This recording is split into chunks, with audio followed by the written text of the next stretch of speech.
Sports Encyclopedia. U.S. Steve Kim. Got Trent in the cut. What are you? He's the best. Yeah. He's a master motivator. I'm a master motivator. I ain't no regular ass motivator. I'm a fucking master. Coaches tried to make practice so hard that the game was less intrusive. Like they coached you that way. Like people think, well, they were just yelling. No, they were trying to put you under stress and put you in under duress so that when you got in the game, you could mentally handle adversity. If you go through JUCO and you make it out of JUCO, you can make it anywhere. I respect the hell out of you to see that you're doing what you're doing and still doing what you're doing for real, the way you do it, man. From day one, you had the same enthusiasm. You keep the same enthusiasm, and it's fucking contagious. In my opinion, I think Shedeur Stills the best deep ball in college football. I don't think Can you just say something nice about Shedeur Sanders? I love talking ball. It's nice to connect with guys that are like-minded and just are real and genuine. And I proudly stand up next to you all. God bless America. You said belt to ass, T-Red. You got the belt around you.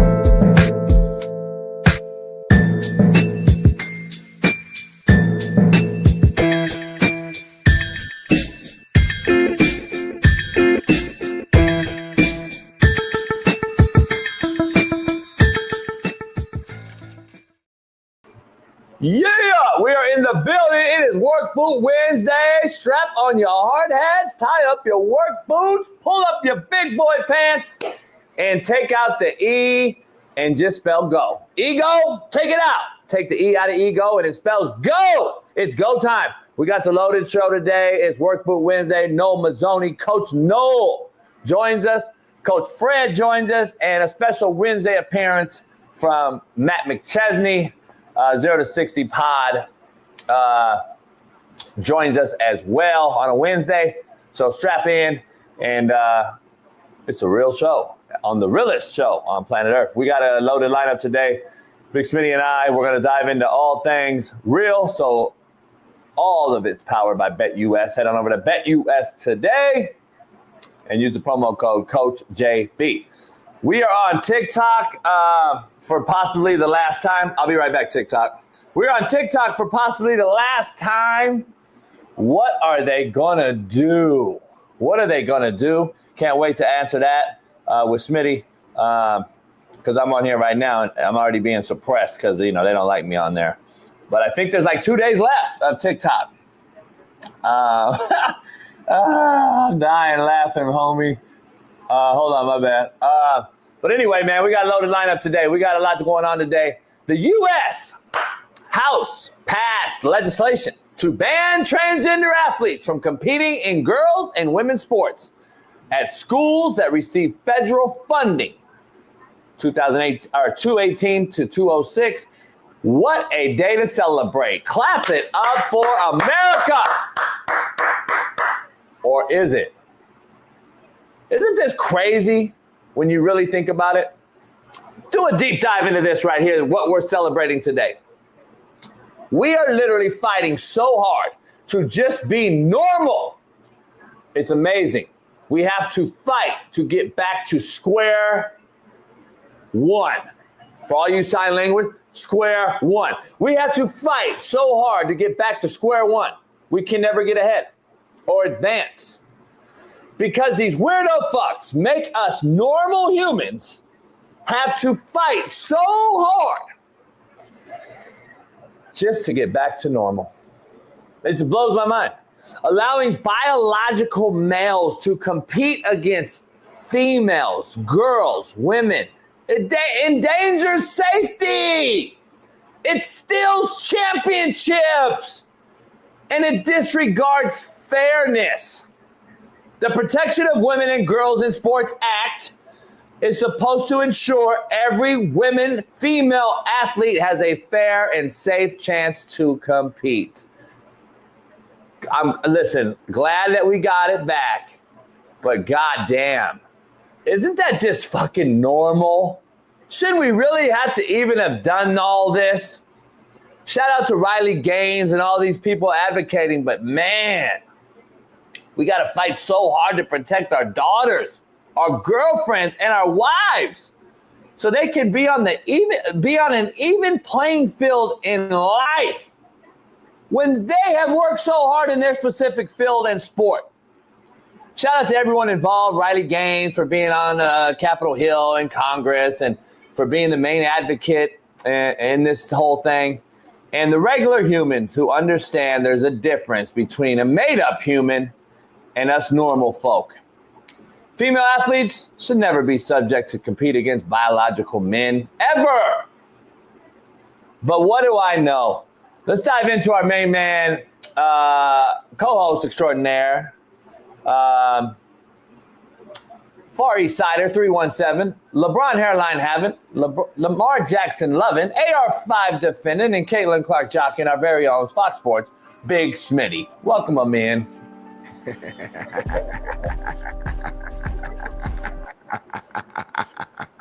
What's going on, y'all, man? What's today? Wednesday, middle of the week. It's hump day, man. We here live. Jay, we started the bang. What? Camera's like horrible. It's like Boost Mobile.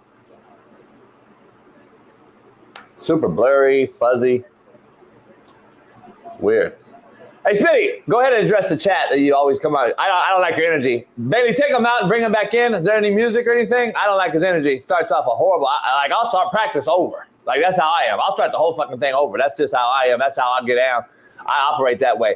But anyway, before we get going, my main man, Far East Sider 317, LeBron hairline having, Lamar Jackson loving, and AR5 defending, Caitlin Clark's very own Fox Sports. Yeah. We here live, man. I got my main man G Wizzy. I got Jada Benz. I got Big Rube, B Nickel, T Mo, Incredible Holder, Alex By, the Secret Service, T Mo, and TPB, and of course my main man JB and Big Lee in the background, man. We live here. I got my 2 chains on because I'm 2 chains. My hair look good, my skin look better, and it's Wednesday. It's hump day, middle of the week. Great show lineup for you. How you doing, Jason? But you don't smell as good as me. Come on now. What's understood ain't gotta be explained, homie. So the beanie you wore, my beanie last week on the boat, I took it off and smelled it, and it smells horrible. Not even close to me smelling I smell so much better. You smell like doo-doo, homie. It's crazy. Like, it's not even close. You smell like doo-doo, homie. It's not even possible for you to smell better than me, homie. Like the way our skin is made, it ain't impossible, homie. Like I smell like cocoa butter and just good masculine energy. I had AE over there tonight. She was asking me, like, why you smell so good? Like all your orifices. And I'm like, she's like, what do you use? And I'm like, skin. She was white though, homie. Respectfully. So her standard, her bar is different.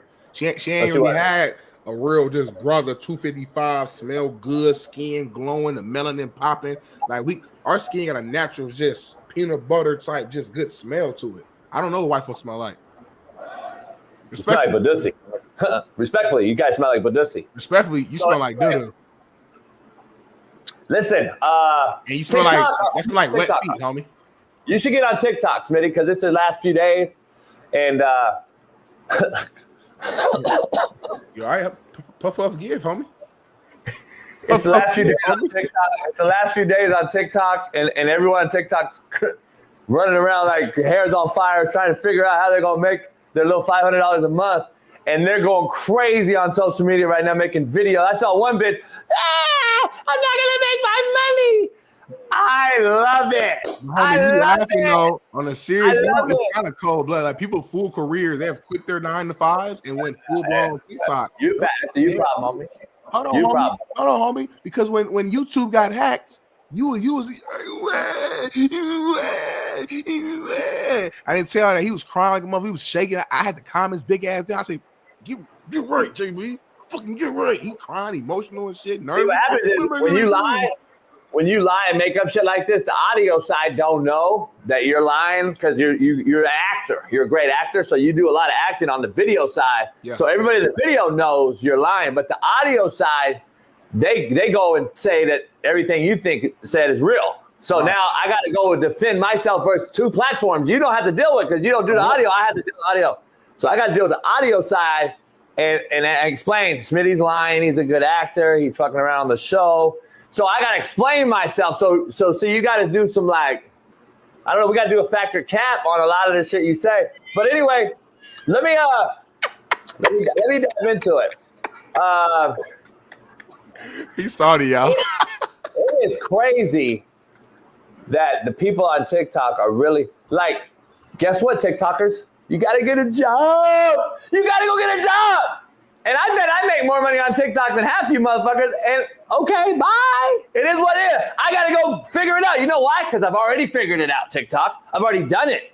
Y'all have never done it. You've waited on mommy and daddy to give you milk money. Guess what? Go back to mommy, motherfucker. Because that's where you motherfuckers are about to go. And I love it. Make America fucking hard, motherfucker. It's supposed to be hard, not easy. Go take your ass to work at Walmart, motherfuckers. Anyway. The problem, though, they haven't worked in like 2 years because they didn't think TikTok was going to go away. So now their resume looks shitty. They have no work experience in 2, 3, 4 years. Now they got to try to go get interviews, and they have no. That's right. Exactly. You want people to not make money and be homeless? No, I don't want people. I want people to go figure out how to make money again, homie. That's what built this country. They did figure it out. That's what built this country. Fucking nobody was just giving shit in this country, Smitty. All of a sudden, these motherfuckers giving everything. Oh, I got it easy. I can sit at home and make fucking jack-off videos and fart in the bottle. Hey, everybody don't pop on TikTok. It takes real people to find their niche, and they found their niche, and they post every day. Hey, it's working that too now. Like, what are all these gamers gonna do? What are all these gamers that fucking out of nowhere just make popular? Just popular. The gamers are good, homie. The gamers, TikTok got nothing to do with the gamers. The gamers are beautiful. They're good. They got streaming sites. Has nothing to do with TikTok. Yeah. You don't need TikTok, homie. They're great. Yeah. But eventually it'll run out because TikTok's still views for them, like the Twitches and all. Don't need it, bro. Twitch ain't TikTok. Let's see who buys TikTok. We'll see. Maybe it's Elon again. He's just gonna corner the market. Let's see if it's Trump. Well, Trump can't. Trump can't do it. He's president of the United States. The owners of the Dodgers want to get it. That's Mr. Beast said he's gonna get it. Well, he's a pedo, so I don't want him. There's all kind of weird. You love Mr. Beast. I do not love Mr. Beast. I know he's one of them island cats. You went to Mr. Beast for advice on YouTube. What is it? The Island Boys. What happened to them motherfuckers? They blew up for like 10 minutes. They were like the Hawk Tuah of men, and then they started kissing each other. Yeah. And then them motherfuckers fell off. What happened to them motherfuckers? See, they plants. They plants. They all plants in this industry, homie. I'm telling you, they shit might have burned down, homie. I don't know. I'm just saying. I heard you was a plant, homie. Like they planted you on Netflix, like because before that we didn't know who you was, homie. You was like some random white dude. They just planted you right there, and then boom. You know what I'm saying? They planted me to like cancel me. That's the plan. I was shit. I was the plant, no doubt about it. I was the plant. Hey, no Jason, question. In honor of TikTok being in its last days, can you do a replay for the fans, man, for the new fans of one of our favorite segments? It was the NPC, the non-playable character. And I think I had taught you what it was a long time ago, and then you got really good at doing it. And you know what I'm talking about, homie. You remember that weird trend? It's not even a trend. I think people would make money where they go live on TikTok, and people will send them coins and different emojis that equate to money if they make certain sounds and make certain. If that's what it is, I'm glad that shit's gone. Holy shit. Fucking me, or or I don't remember. I'm trying to fucking remember. I'm trying to remember what it was. Oh yeah. Oh, let me long time. Ooh, orange banana. Orange banana. Ooh yeah. Ooh yeah. Orange banana. Ooh, chocolate chip cookie. Ooh, chocolate chip cookie. Oh yeah. Give me more. Yeah. Give me more. Yeah. Cocoa butter cream. Put in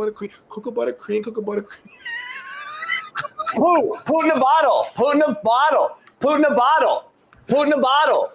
Fucking weirdo ass motherfuckers, man. You motherfuckers is weird as shit, homie. That's TikTok's weird as shit. God damn, homie. It's Look at Sanchez. They made bread though. Look, that's all generous care about. They made bread. That's all they care about. That's all they care about, homie. No That's all they morals, care about. homie. Give me. G Wizzle and all them motherfuckers. Give me. Y'all been doing it for 50 years. Coach has been getting paid. No shit. We're grown men. Fucking idiots. Anyway, yeah, Smitty, you don't ever get it. Smitty, so how do you feel? Because you voted for the transgenders to play against women. How do you feel? How do you feel about it? Oh, you know how it feels now. Hey, so you don't vote, JB. Let me educate you. When you vote, JB, it's not just when you vote, JB. When you vote, JB, see now I gotta go to the audio and fix the audio because you lying. Yeah, now you know how it is, huh? Now when you go, hey, so everybody out there, context. Smitty voted for everybody last night who voted against regular humans only playing against regular humans in sport, and the left fought it. The left fought it yesterday, and only 2 Democrats, homies, 2 said no. Let's not. Let's give this thing up. Men should only play men. Women should only play women. The whole left wanted men to play women, homie. Smitty voted for that side, so now he can clarify. Go ahead, Smitty. Smitty did not vote for that side, and something about voting that you're not aware of because you never voted in your entire life. When you vote, it's not just president that's it, homie. It's all types of other stuff that you vote for. Different law, legislation going. That's why I'm educating you right now. Different legislation, local stuff, and I did not vote for that. And that's right hand to God. So I agree with the what came out of this. I would have been one of the 2 Democrats who voted for this to go into play, so we can remove the transgenders playing in women's sports. It doesn't make sense to me. To me, some stuff is just common sense. It's not even about like, okay, some people don't care if people change their sex, whatever. Okay, cool. That's your thing, cool. But when it comes to like sports and competition, it's always been about fair. What's fair? And a born male should never play in a women's sport. I don't care what surgeries they got done, none of that. At the end of the day, there's obvious physical advantages that man will have over that woman. Like, imagine me if I was in high school or college and I was like, you know what? Fuck it, I'm a woman today and I want to go play in the women's, I don't know, lacrosse team or whatever. It just wouldn't be fair. It just like beyond everything else. Just keep it simple. It doesn't make sense from a fair standpoint. So I'm glad that this happened. And to your earlier point, it's a shame that we even gotta like fight shit like this because it's like this is common sense. Like duh. Like what are we arguing about?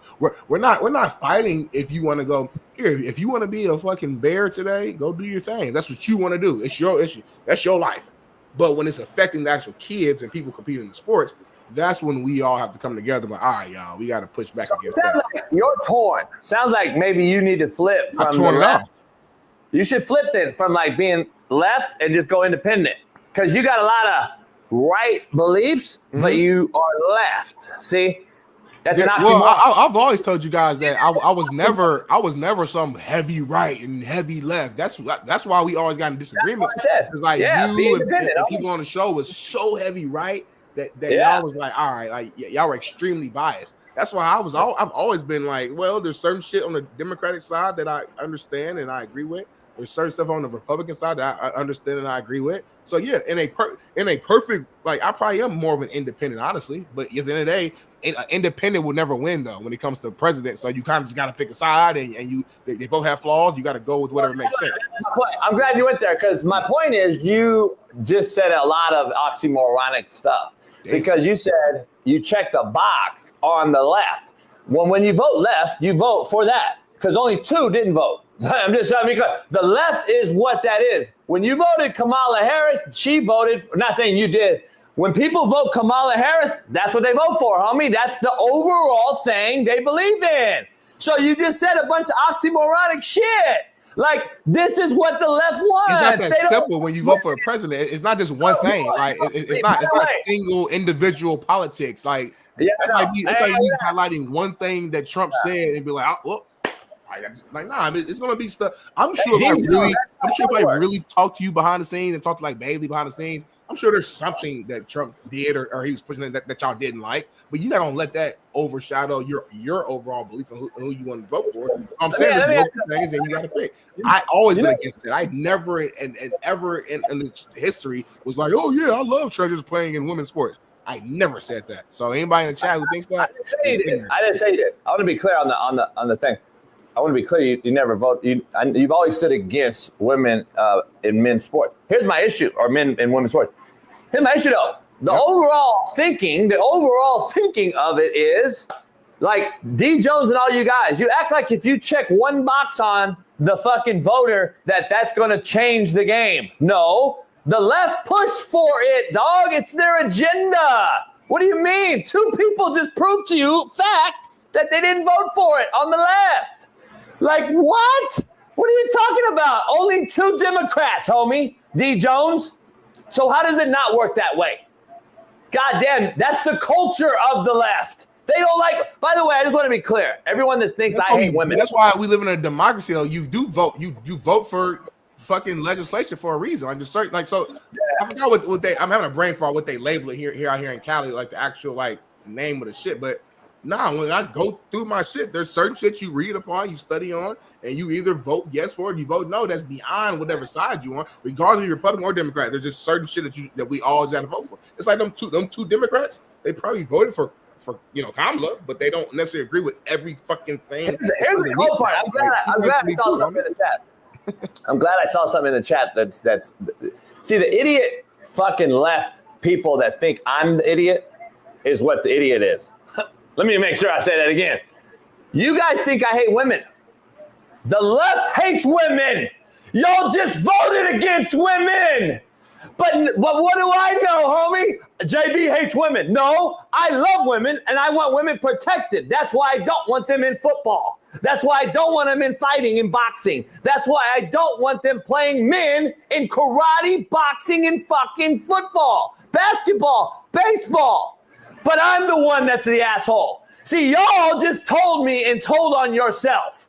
Y'all voted for women to play in men's sports. But I'm the hater of women. Make it make sense. That's the real. Y'all are closed-minded, Smitty. Not you, but I'm just saying. The closed-mindedness and the narrow-minded thinking of point the finger at this guy because he's loud, obnoxious, and egotistical, but refuse to admit he's telling the truth. See, that's the thing. Y'all just hear and don't want to listen. I'm loud, I'm obnoxious, I'm egotistical. So guess what? He's automatically wrong.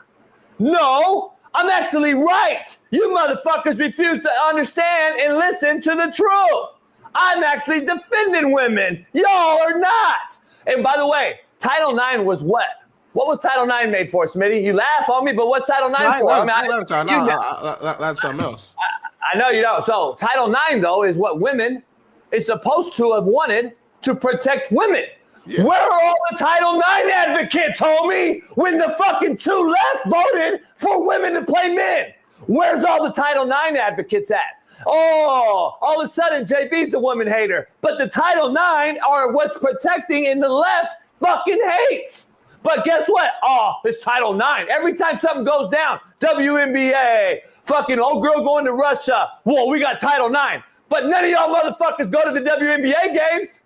Not one of you women. Not one of you motherfuckers talk about Title IX. But yet you defended men playing women in sports. But I'm the asshole. Motherfucker, please. Any of you motherfuckers want to talk anything with me, come on in the show. You motherfuckers think you know so much. Also, Smitty, Texas. Let's be clear here. Texas, rural-ass country, cities and country are red. But let's be clear, homie. Houston, biggest city in the state. Dallas, second biggest city in the state.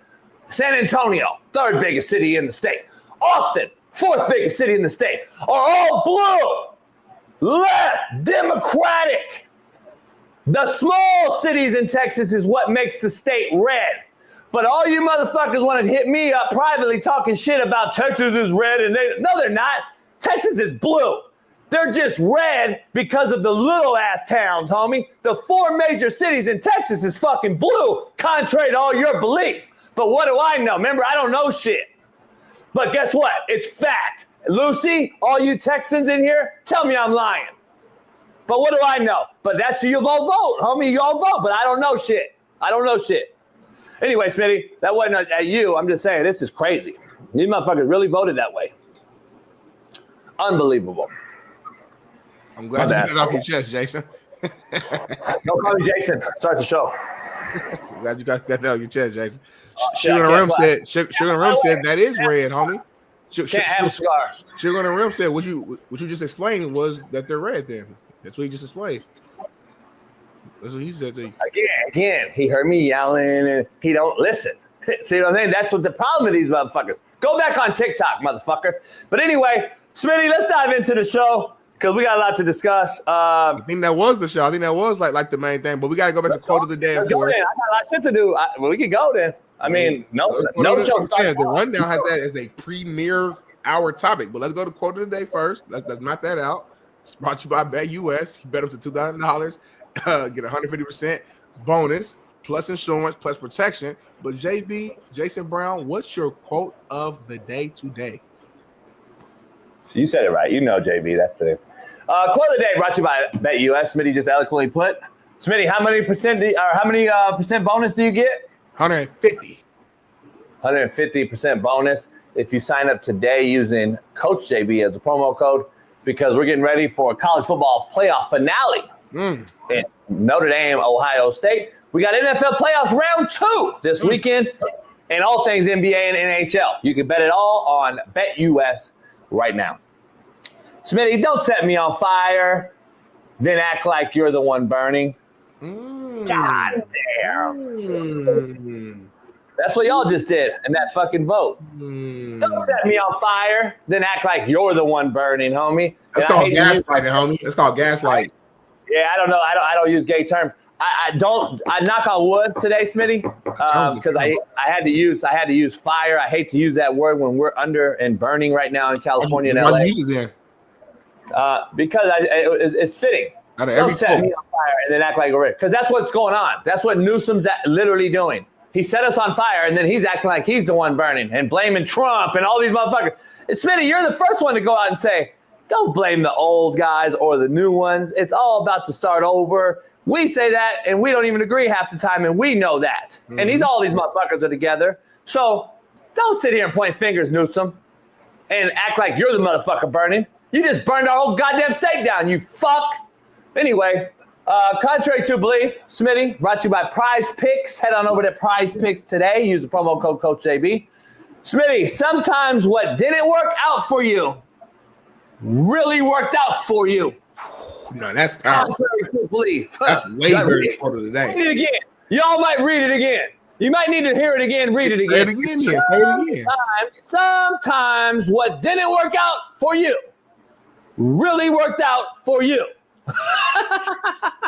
Contrary to belief. Man, I learned that so much in life. A lot of times you'll look back at a certain situation. At the time, you were upset that you had to move on or got let go or whatever the case may be. But then you look back, you're like, damn, that had to happen so I could be right here. You know what I'm saying? So that right there, so learn this while you young people, Bailey in the background, he's 18. Listen to that quote because it's going to happen in your life, homie. Ill Bill, Daniel Caps, listen to what he just said because that's a real life lesson right there. No bullshit. Write that down, put it on a sticky note, and hang it on your mirror. I like that one. People still got sticky notes and shit? I think everything's on. I really don't know. They young, so I don't know, man. I'm of that generation now where I don't keep up with all the young folks and what they do. I don't know what's popular right now. What's the dress like style? I don't know. Like I don't know none of that shit. I just do me, homie. 31 years old, about to be in a couple of days. I'm just trying to change my life right now for the better. Just grow as a man. You know what I mean? Once you hit 31, they say it's really a milestone of just maturity and a certain level of just growth that you hit. You know what I'm saying? They say you hit 31. That's when you officially get your full grown man strength. So I'm excited to be able to just hold on, choke a motherfucker and grab his neck and just be able to like full grown man strength. You know what I'm saying? So hold on. Yeah. Leah, are you on YouTube, girl? Not on Twitter today? Shout out to Leah, man. Membered up and everything. I thought Leah was only on Twitter on the show. Shout out to Leah. Oh, that's not the same Leah. That's not the same Leah. Yeah, it is Leah. No, that's not the same Leah, homie. Homie, that's Leah. Like Leah, that's always on? Yeah, but she's on Twitter usually. Oh, that's how she look like. You know what? Because I really don't know what she looked like for real. Look. She's been on here, homie. A lot of people I don't be knowing like how they look. So like this is my first time seeing like I'm just saying like I pull it back up real quick. Can't. You can't. You're married. I'm trying to see because I need to know if I'm in the streets because some people hate on me a lot. So I need to know how these motherfuckers look like. So if I see them, I can scope them and I can do what I need to do. You know what I'm saying? And then on the women's side, it just be good to know, like, if I'm outside, I got wifey with me. Let's say Leah run up, oh my gosh, darn Big Smitty. She's not gonna do that. She's not gonna jock you. You're a nobody. Big Smitty, oh my God, I'm such a fan. I need to know, like, hey baby, this is the home girl from the show. You know what I mean? But if I don't know, then it's a bad look on your boy. So you know, it's just dangerous. Leah, if you want to go on the boat, yacht, hit me Leah up. don't live out here, homie. Are you gonna pay for her flight? Are you gonna pay for a flight? Fucking Rams are legit, homie. They're a Super Bowl contender. Let's dive into the cold question, Smitty. Yeah. Are the Chiefs on upset alert versus the Texans? That's the poll question. All you guys on TikTok, last day on TikTok, make sure you respond because you guys are all going to be at EBT card collectors at Walmart tomorrow. And then everybody else, make sure that that's crazy, homie. I grew up on food stamps, homie. Don't do that. Stop. And I didn't, motherfucker. You grew up, man. There we go. White dude, man, grew up with money, man. Like, you've already been checked by my homies, so stop. None of your homies checked me, homie. None of your homies checked me. You already got checked. We don't even want to talk about that on the audio side. We don't even want to talk about that. I get the checking. By the way, when you're a real hustler, yeah, and this how you manipulate the system when you're from the hood. What do you do? You trade your food stamps for fucking money, homie. I grew up in the era when we had real food. See, that's what you don't do. That's what you don't do. See, that's why I know you're not from the hood, homie. You're from the mountain, homie. On that CBT line over there on Santa Fe off the 91 freeway in Compton, anyone that knows. So when you're in that long-ass line of getting rich shit, when you're young, everyone wants the cash. The cash will fuck you off from getting the milk and the Similac and the eggs and the wick and all that shit later. So you get the stamps. Then it turned to a card, but it used to be the stamps, not the cash. Don't take the cash. The cash will fuck you off for the second round. Don't take the cash, youngsters. It depends what you need, homie. Because like some people got a lot of stamps. So if I already got food in my fridge, good. Now I need that cash so I can go get some socks, some shit. Yeah, you already had it good then. You had it good then. See, I didn't have the luxury of having to go home and still really have shit and then faking the funk. I really needed the stamps. I had a daughter at 21. Remember, I had a daughter at 22 years old, homie. I actually had to get WIC. You didn't need to. You was in college. You had a full scholarship. You had a stipend, all type of shit. Fast food. You was good at that point, and you had food stamp. What I'm saying is, homie, we grew up so damn poor. We had to get the full. Whatever. JUCO. What are you talking about? It was, homie. Like I grew up super poor, no privilege at all. The fact that I'm here today to tell my story is a blessing from God. We knew you was gonna be good because your skin tone. Yeah. The Chiefs and too bad white privilege never helped me. Go ahead, upset alert. Talk about it. Coach Reid disagrees. Are the Chiefs on upset alert versus the Texans? Listen, JB, this is a good question. Well, I didn't understand you. He just mumbled that shit together. Mumbled it all. That's the question right here. Say it over, because nobody understands you, homie. You ask the question, and I'll repeat, and I'll go. Are the Chiefs on upset alert versus the Texans? Big Smitty, Darnell Smith, 10468 Inglewood Avenue, Inglewood, California. Are they on upset alert? Hell no. And it's really a stupid question now that I think about it. Listen, shout out to CJ Stroud. Shout out to the D-line coach, Nate Ollie, hell of a coach. Shout out to the young guys over there on that defense. They're playing hard. They had a good game against the Chargers. They proved me wrong. Thought the Chargers was going to win that game. But this is where their road ends. They're not ready to compete with the big dogs, homie. It is what it is. Andy Reid off a bye week is like unstoppable. Unstoppable. And he damn near didn't have 2 bye weeks in essence because he didn't play the guys the last week. And then he had the full actual bye week. These guys are fresh. They're healthy. Kelsey said he feels like he's 22 years old. Obviously, he's joking a little bit, but he said he feels good. I would be completely shocked if the Texans beat the Chiefs. Now, would I be excited and happy? Hell yeah, because the thing that I do not want, and I told my homie this last night, anybody but the Chiefs. Yes, I'm rooting for, Lamar and the Ravens. Yes, I'm rooting for my brother Sheldon, who plays for the Commanders. But at the end of the day, we cannot, as a community, as a football community, we cannot allow the Chiefs to three-peat, homie. If they three-peat, I'm not doing no football topic all next year on next year's show. It's going to be basketball, hockey, and baseball. We ain't doing no football talk. I'm a suspend myself from football for a year if the Chiefs three-peat. So I hope the Texans do win and knock them out early, because I know you predicted early a few weeks ago that Chiefs would be one and done, but I just don't think Texans have enough Jimmys and Joes to do that. And I'm not good at reneging. Like if I'm out there on the car in the car game or whatever, I don't miss deal. Yeah. I don't call. I don't overbook. I don't underbid.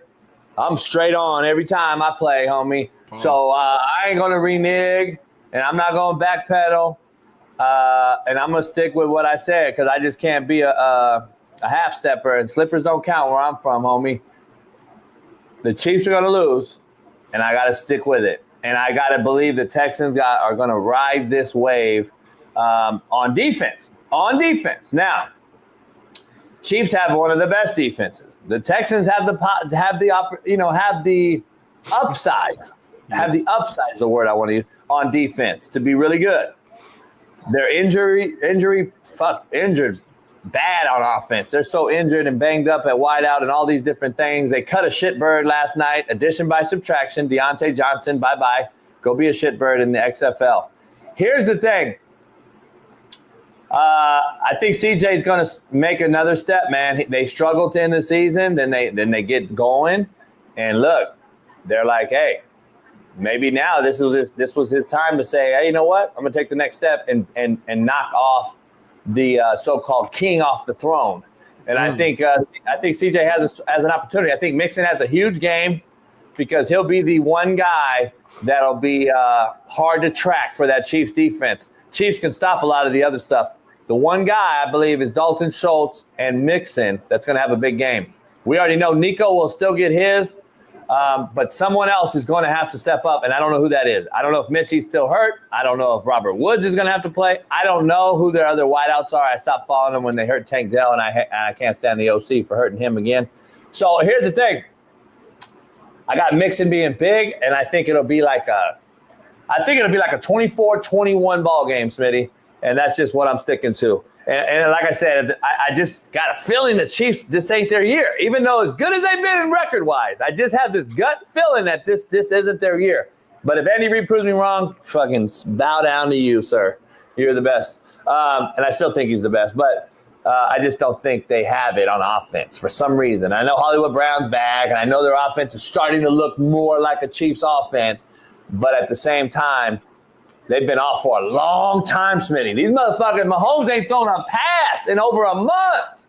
But that work, if you look at I don't have the numbers in front of me, but I know for a fact, and maybe Betty can find some in the next couple, 10 minutes or whatever, but Andy Reid off breaks and buys, his teams play well, very well. So I hear you, but I think with this veteran team that's already won, 3 rings already, I think they're good. I don't think rest actually hurts. I think they need rest. I think it's opposite because they played so many games over the last few years. And they got so many old heads like a Kelsey, like some of those guys on that D-line and O-line to where I think the rest actually benefits them. You know what I'm saying? So I don't know. I do think, and Betty made a good point in the background, I do think it'll be a good game, but I just think the Chiefs are going to win. Andy Reid is 28-3 coming off a bye. Thank you. 28-3. 28 is crazy. It is. That's insane. You know what I mean? Shout out to Andy, man, for being the GOAT and one of the GOATs. And you're going to be 28-4, my brother, after this. So, hey, still great. Still great, though. Still great. Hey, shout out to my boy Chris Jones, man. Great friend of mine. I was the head coach for the Edmonton CFL Eskimos. Now they're the Elks. He's been hired with Bill Belichick at North Carolina with Lambo. I spoke to Coach Jones this morning, and I spoke to Lambo this morning. And very interesting conversations with some stuff that's going on that I'll brush you guys to later. But shout out to those guys. Chris Jones hooking back up with Lambo. Chris Jones has been a D1 coach before. He's coached with the Cleveland Browns, of course. and then he's been the head coach in Edmonton. And actually, he's been on this show. If you guys are about a year and a half ago, I think he was on this show when he was the head coach for Edmonton before they let him go after the struggles they've encountered up there in Edmonton.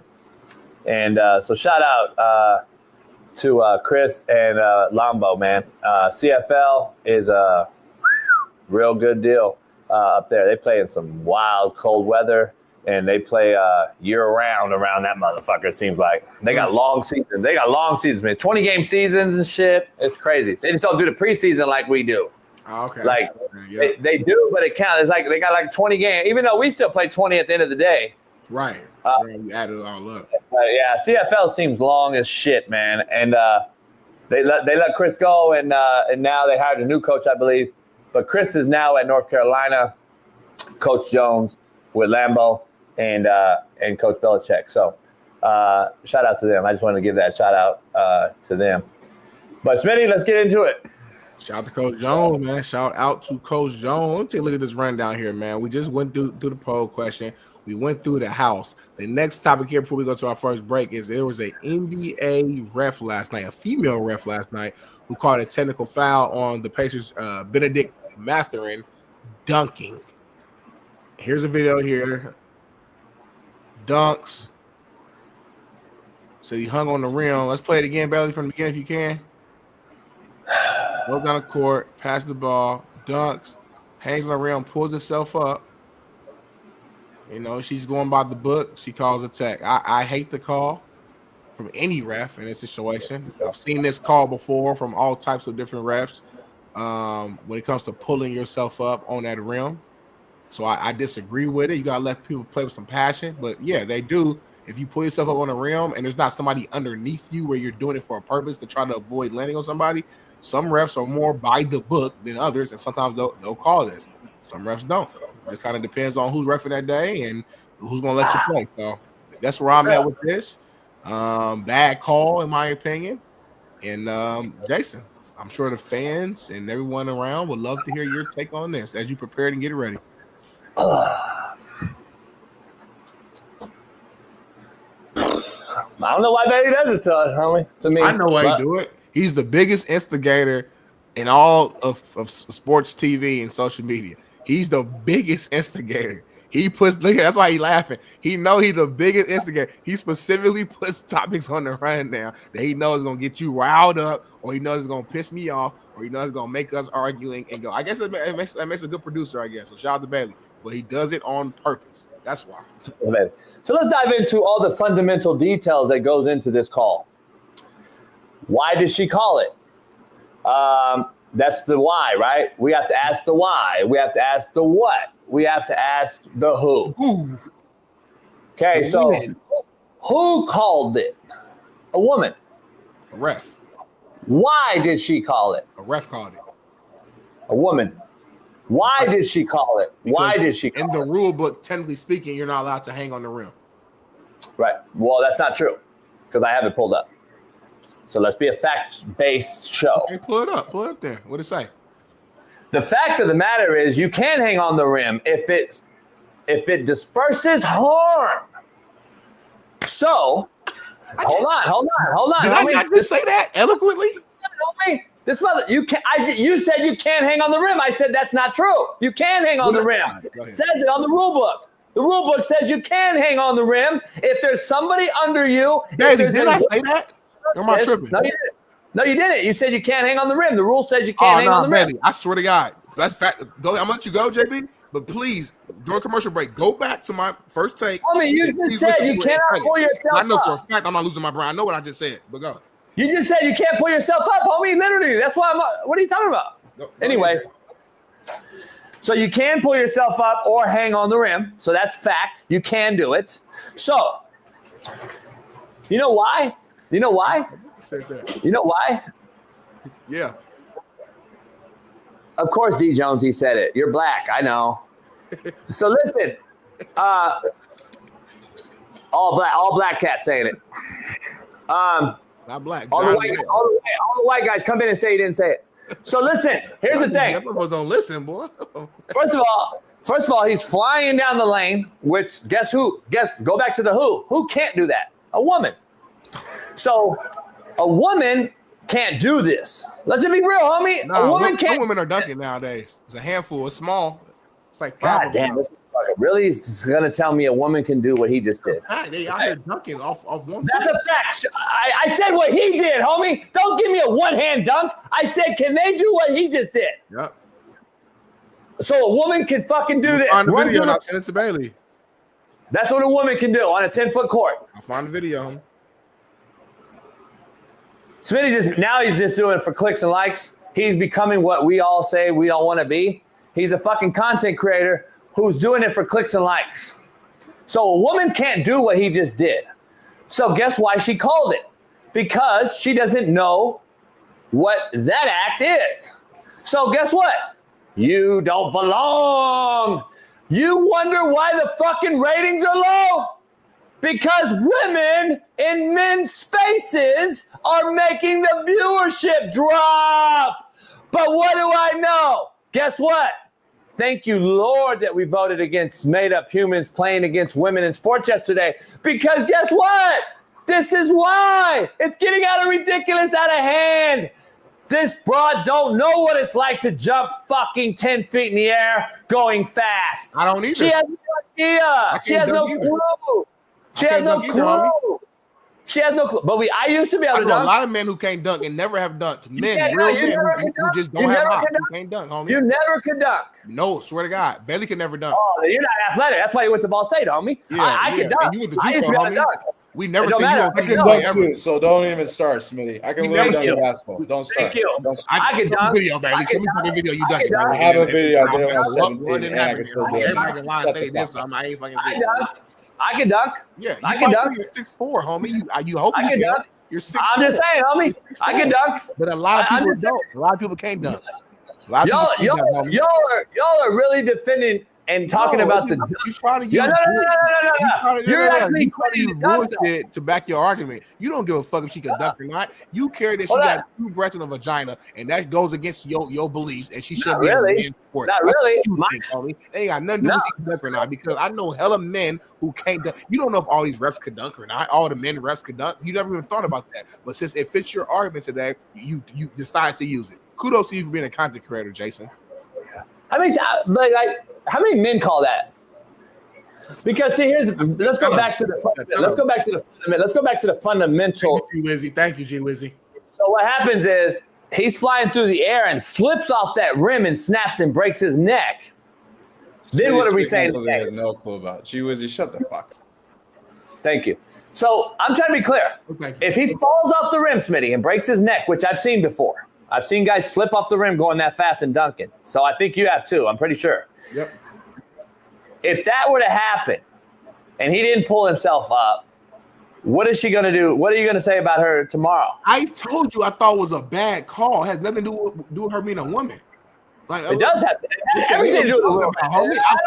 I've seen hundreds of men refs. It has everything to do with it. Everything to do with it. What do you mean? Okay, so hold on, homie. So when men make that call, are you going to have to interview? Look at this throwdown. Look at this tomahawk. Nice. Damn, that's equal to Smitty. That's why y'all voted for men to be in women's sports, homie. This is why y'all vote. This is why y'all voted for women to play men. This is why y'all vote for women in men's sports. Holy shit. This is why the left votes for men in women's space. Holy shit, homie. Like, please, do we have women out here? Are women reffing men in the MMA or in boxing? I want to know. I really don't. I want to know. I haven't seen it. I know. Because they can't handle it. So why do we want them in men's sports? I don't get the fascination, homie. I just don't get the fascination that women belong with men in combat sport. It makes no fucking sense. Stop switching the subject around. We're talking basketball right now. This is NBA topic. Yeah. NBA's not a combat sport. You came on the show and said you don't mind when we coaching basketball because they can actually play basketball. You voted left, so you don't know the difference between men and women. I forgot. That's why. Men is a sport. Men basketball is a man sport. I don't know if you knew that. So women can't play it. I don't know if you knew that. So women in the WNBA, men can't play in that. Now that you know, go ahead. You came on this show, I asked you very directly, do you care about women coaching men's basketball? And you said you actually didn't care because they, I let you talk. And you said the reason is because they play basketball. They have the same plays. They drop the same shit. This came out your mouth, homie. So don't backtrack now. See, the thing about me as your co-host, I fucking listen. I hear everything you say. So when you come on here, you try to get loud and you try to yell and sound big and bad and rah, and the chat gets like, good job, Jason, good job. No, none of that shit. That goes in one ear out the other because I actually hear the context and the content of what you said, not how you said. Put your hand down, Jason. I'm not done yet. So don't try to flip now to try to fit your argument and say, well, it's a men's basketball and it's a women's basketball. And women should only coach women's basketball and men should only coach men's basketball. That ain't what you said, homie. Stay consistent, homie. Well, you're wrong.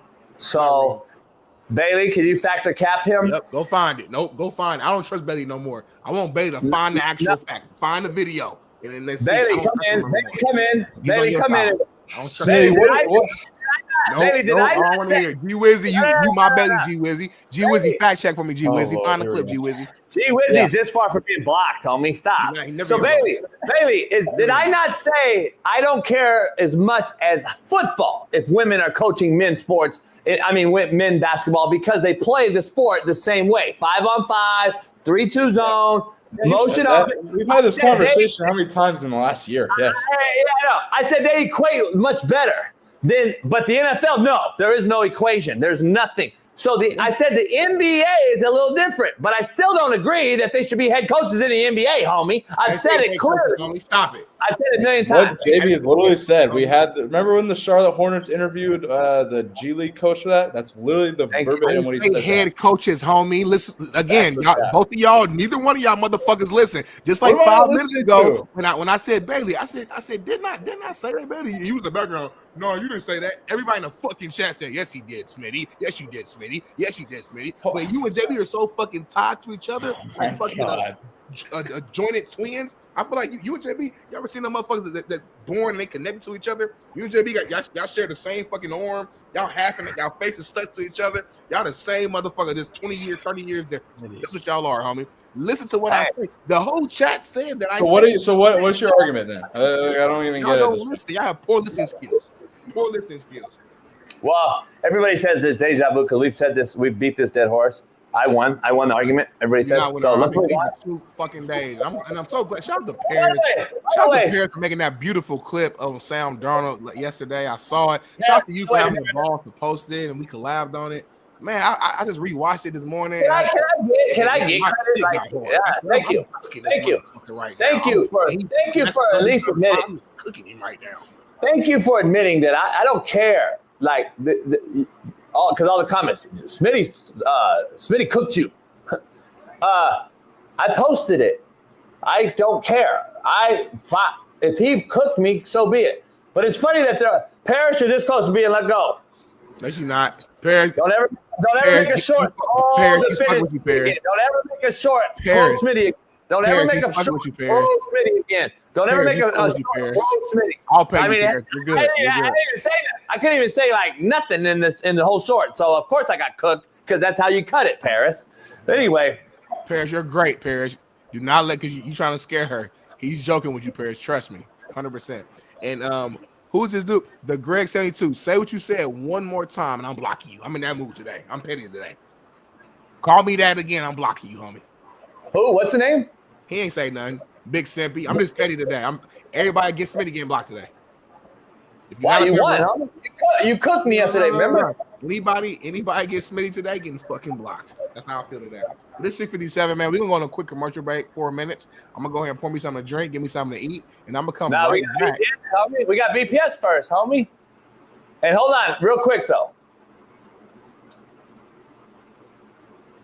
I want to do something. I want to show something. I got to show you something real quick. Better be great. Better be good. Stay quiet.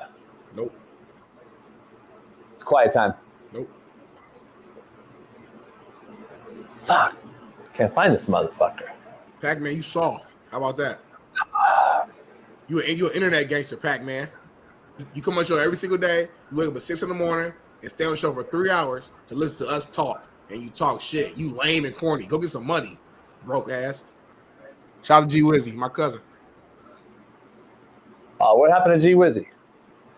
G Wizzy, you're this close, homie. G Wizzy, you ain't going nowhere. Smitty wants to talk all that crazy shit. G Wizzy, you're this close, being blocked again. G Wizzy, if he ever blocks you, just hit me up on Twitter, and then we'll make a new account and get you right back in, homie. G Wizzy, you might have to go to the other channel. G Wizzy, we locked in, G Wizzy. Matter of fact, G Wizzy, you go to the other channel only from here on out. I'm executive decision. You go to the other channel only, G Wizzy. So go to the other channel, and then you watch from in the corner like a timeout, because you're on timeout. G Wizzy, don't do nothing. Everything JB say, do opposite of that. That's a timeout channel, by the way. I love the Twitter gangsters. The motherfuckers are like. Shout out to Hemi Noise, man. Shout out to my homie Hemi, man. I got some people in here, man. Shout out to my homie. Great picture right here. Jordan and Cole. See, he knows sport. That's why we need more Hemis in the chat. He knows the game. Let's do some BPS real quick. You were showing me something, homie. We've been sitting for 5 minutes. You ain't pulled up nothing. I don't pull it up. No, you said you were. Don't put this on Bailey. You said you were looking for something. You said give me a minute, and you ain't found nothing. You a horrible producer, homie. It was G Wizzy. I did it. All right, that was it. Yeah, you don't even know. That was the whole thing. Yeah, I just want to show him. A waste of time, homie. Like we could have did that on the back end. I could have been got prima jelly sandwich, something to drink. That was a waste of time. Peanut butter and jelly sandwich, homie. That motherfucker said, "People are good killing." I talk fast, dead homies. Tell me, let's go. Gene, don't call me Darnell. Gene, you don't know me. Oh my god.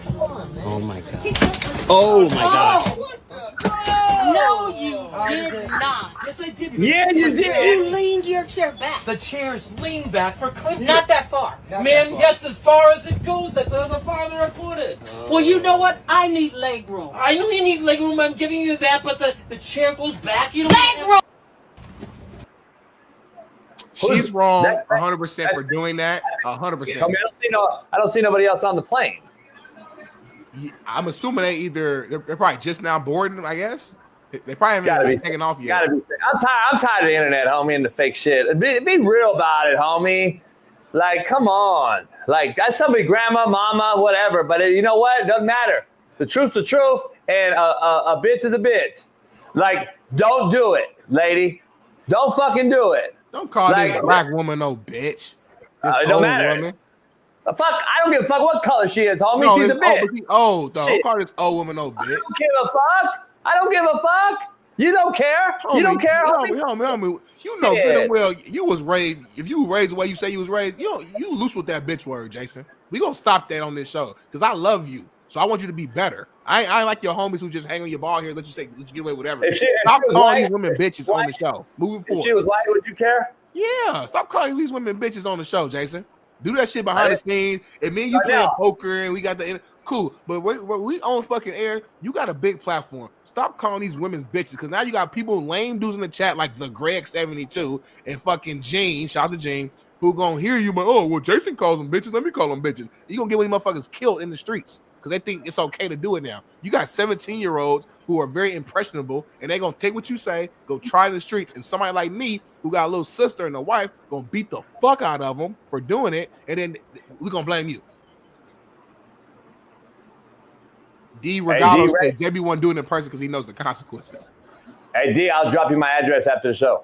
No, you won't. D, I will tell you his address for real and see exactly where you live at. Smitty, you better tell these motherfuckers that they better stop thinking I'm an actor. I truly dropped my address to these bitch-made motherfuckers. Just be clear. Listen, we take a 3-minute break because Big Matt McChesney's on the other side of this paying the bills ad. We'll see you on the other side. D. Regillo, holler at me. Meet me in Bompton, motherfucker. What up, man? This is a proud new sponsor of the Coach JB Show with Big Smitty, and it is First Round Performance. Yeah. Make sure you head on over to firstroundperformance.com. We got the merch, the gear. They are top-notch company. High quality, JB. All about the quality here. Workout gear, exclusive gear. What's that right there, JB? By the way, Nobody else in the country or the world has this short right here. You can put this short on. It helps your back. It helps your hamstrings, helps your quads as you work out. What? You can wear these right underneath your workout shorts or what have you. It's kind of like a girdle, but very, very comfortable. Shorts Against Syndrome. It's SAFS. Go head on over there and check it out. First round performance. They got workout bands. They got ankle weights. What's this? What's in that box? Kind of good. It's our first time seeing this. What's this? I'm nervous. What's that? It's a 40-yard dash electric timer. You can go get your workout on with the light and the strobe, the whole deal. Firstroundperformance.com. Oh, you just turned it on, JB. Bam. You want that smoke? Go check it out. I know you ain't trying to race me, I might JB. race Smitty and smoke him. You ain't trying to race me. You scared of that life. Yeah, this is real deal. You guys got to go check it out. Firstroundperformance.com. Head on over there. Proud new sponsor of the Coach JB Show. Nice, JB. With Big Smitty. And oh, this is mine, right? hell yeah. Listen, their premium gear, including the revolutionary SAFS shorts I just showed you, are expertly designed by a leading orthopedic surgeon to align your hips and relieve your pain.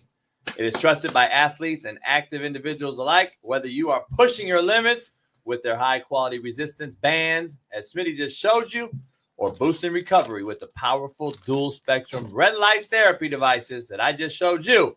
First Round Performance delivers the tools needed to stay at the top of your game. Whether aiming for peak performance or simply wanting to live pain-free, they've got you covered. Visit firstroundperformance.com or shop on Amazon today. They just launched their Amazon store.com, their Amazon store. This is out there, First Round Performance on Amazon. And so go help them out and grab some performance gear today. And please feel free to reach out to us if you have any questions. Yes, sir. Go First Round. Go First Round, baby. The promo code will be Coach JB. So check that out and head on over there today. Get right, baby. First Round, the highest quality. First Round Performance, go get you some merch. Ooh, I like this shirt. I like this shirt, JB. Peace.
Yes, sir. We're in the building. I don't know what the hell that was.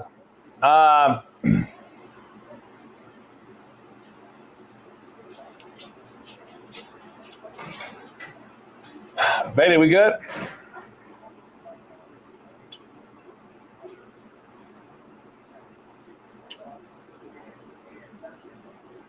My shit's tripping. We good? What's going on? I don't know. My shit went out. You good? Yeah, look, perfectly fine. And I think we got a special guest here too. So I think it's perfect time to kind of get started, get going, man. So our main man, ain't seen him in a little minute. 0 to 60 pod. 6-0 in the trenches. Our main man, Big Matt McChesney's in the building, man. Let's bring him up. What's going on, Matt? What's good? Oh shit. Yes, sir, man. Y'all getting confrontational, huh? Shit. I just lost fucking power again, homie. God damn. Are you good? Yeah. All I'll say to California is learn to swim. We're on fire, bro. I'm just telling you, it's unbelievable, homie. Like the way that this shit's going down is so fucking disgusting. I can't even talk about it. It's fucking crazy. Man, like three more God, started last night. Well, for real, God forbid there's an earthquake or. Oh no, there is. That's next, and that's why Matt, I'm this close, Matt, to just getting fuck out because I'm gonna be honest. I'm gonna have a private conversation with Smitty, but I'm gonna be honest. I talked to a billionaire buddy of mine yesterday, and he made perfect sense. So if insurance companies are gonna leave us during fire and leave 2 weeks ago, and not tell nobody, like Weddle and myself, that we just finally go on our insurance claim and we see fire has been removed. Wow, nobody telling us? You think they're gonna fucking? You don't think they're gonna fuck us on an earthquake when the big one hits us? Oh, the government is just so corrupt. I don't know what to do with myself. And I love California. It's such a special place in my heart. I'm from Santa Cruz and grew up in the Oakland area until I was 11 and moved out here. And it's so heartbreaking watching what's happening, bro. I feel so bad for the people and the lack of representation and the government's still sending money to Ukraine, but what did I see? $770? That's what they're offering. $776, homie. Thanks a lot. We got $776 for the biggest natural disaster. Can you name a bigger natural disaster than this? This is Hurricane Katrina. That's it, maybe, but it's awful. Yeah, this is so terrible. So by the way, Matt, I don't mean this in a bad. I don't mean this in a negative way to you, but we gotta stop saying natural disaster. This shit ain't natural. There's no fucking way. These motherfuckers are starting fires every day right here. They just caught some more over here. Yeah, they videos of it. It's crazy. 10 minutes away from me, they started one, and now we got a fire out here by me. Another one in Ventura, another one in Oxnard. It's January, Matt. It's 35 degrees every night. 35 degrees at night here. The fires aren't just starting. Maybe it's not a natural disaster. Yeah. It's fucking unbelievable. This sucks. All the people in Cali, we feel for you. This is terrible. Hopefully we can alleviate with a little bit of fucking sports comment. You know what I'm saying? That's all we can do, man. We try to appease the people, man, from all the negative talk. Matt, if I said 50-50, over-under, Dion Sanders is gone. Over-under 50. What do you say? He's not leaving. I mean, I met with the man yesterday for 90 minutes. What can you share? Face to face, great meeting with him and George Hagman and his main man, Coach Calhoun, up at the facility in Boulder. I'm not going to elaborate on the contents of the meeting as they have to do with potential employment down the road. So, talking about the future and the projections and the players and scheme and relationship building and the way that he values the people he works with in relationships and the way they promote, the way that they're trying to establish community and culture, and the way they've done it in 2 years. Imagine what it looks like in 4. Imagine what it looks like in 6. Very diligent in his planning. The conversations we were having were conversations that, you're talking about transforming something over a 2-3 year period, a full recruiting cycle for players. And from a recruiting standpoint, his goals and the way that he wants to do it moving forward, especially with them dropping the NIL collective and being on a salary cap now, having a $22 million salary cap or whatever it is, how you want to spend that money, what kind of players you want to go after, what kind of coaches you want to go after, the character of the men in the institution and the program that you're running. So I think that it's good for TV. Look, let's be real. Bailey, I don't know if you can find that video, but I know you're on the 1s and 2s killing it like usual. But on your show in April of last year, on the day before 420 for 419, we talked about this, and I said that they're in a fucking crazy world. Dion's going to Dallas, and Shador's going with him. RG3's out here saying he's the first one that brought it up. And now that happened on this show, the greatest fucking show on planet Earth. So if you can find that shit, Bailey, then maybe post that up and let the people out here. We got it right here, actually. Yeah, just 419 of this year. So tell me we didn't talk about this already. Say that Shador gets drafted by the Cowboys and Dion goes to coach the Cowboys and he's gone next year. That's just me. I think Dak's gone. They find a way to draft Shador. They fire McCartney. They bring in Coach Prime. Jerry Jones goes nuts. The Cowboys go through the fucking roof culturally and cool wise. They become the new America's team and shit. Yada yada. The same way the Colorado Buffaloes have been like, they've just been vaulted. Dallas gets vaulted. You need to repost that to Instagram today. Put the date at the very beginning or the top. Collab with me, and we'll just go from there. Look, all I'm saying is I don't think he's going to leave because he won't be able to have the same kind of oversight and control that he does at Colorado, because you got to deal with Jerry Jones, and you're not guaranteed you're going to get Shador, and you hope that you can trade Dak. And I mean, do you really want to trade Dak and Micah Parsons just to move up to number one? Do you have to really go all in there? Like, there's no guarantees you're getting your son, especially with Dallas sitting at like 12 or something. So that's a far jump. So although I do think it's a nice hypothetical, and it's something that we brought up months and months ago, almost a year ago, but sitting here today after the meeting I had yesterday, talking to him about the future and, you know, the way that he wants to build there in Boulder and how things are done, and just, it really, first of all, it was an incredible sit down and meeting. Second, it really gave me a lot of confidence that he's here for the long haul, bro. Like, he's here to build. Now, can things change at the drop of a hat? Yeah, this is the world of football, of course. But at the same time, based on my interaction yesterday with him and his assistants, and then seeing everybody in the building and how hyper-focused they are on their jobs and what they're doing. You know, it's the new strength coach they brought in is he's a dog, bro. Like, he's that guy, and he's got a ton of respect in the industry, one of the best in the business. So I think that based on the conversation I had yesterday and the 90-minute meeting I had with him and his assistants face-to-face up there in Boulder, he's not leaving, and they're building in Boulder, and I think the sky's really the limit for how good they can. Hey, Matt, so let me flip the question, and don't say too much. Don't say too much because you already talked, but 50-50 over under. You are employed at Colorado soon. I can't give you a number on that one, and we'll see what happens. If it's a good fit, then if it's a good fit. If it's not, then nothing really changes. I just help from the seat I'm in now. There's a lot of different ins and outs here, interested parties, as they say. So we'll keep it in the old holster, but know that it was a very productive meeting, and I'm honored to go up there and have the conversation. Really, it shows you just the way that Coach Prime thinks. You know, he's not a traditional coach, and it's one of the reasons why it's working the way it is in Boulder, and the way why it's going to work in the future. So, you know, it's sitting there.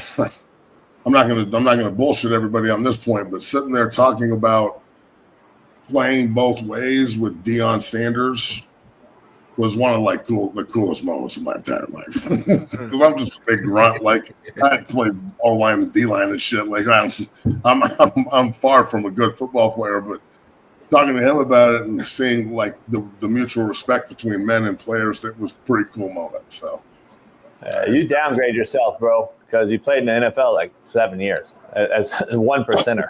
Yeah, I know, but just big grunt. It's all good. I'm just saying. Man, shout out. Hopefully it works out, whatever happens. Smitty, you're supposed to you're the black co-host, homie. Run the show. What does my race got to do with anything? I don't like that. Are you two gonna like get after it about these bitches that you can't call hoes, or what's going on?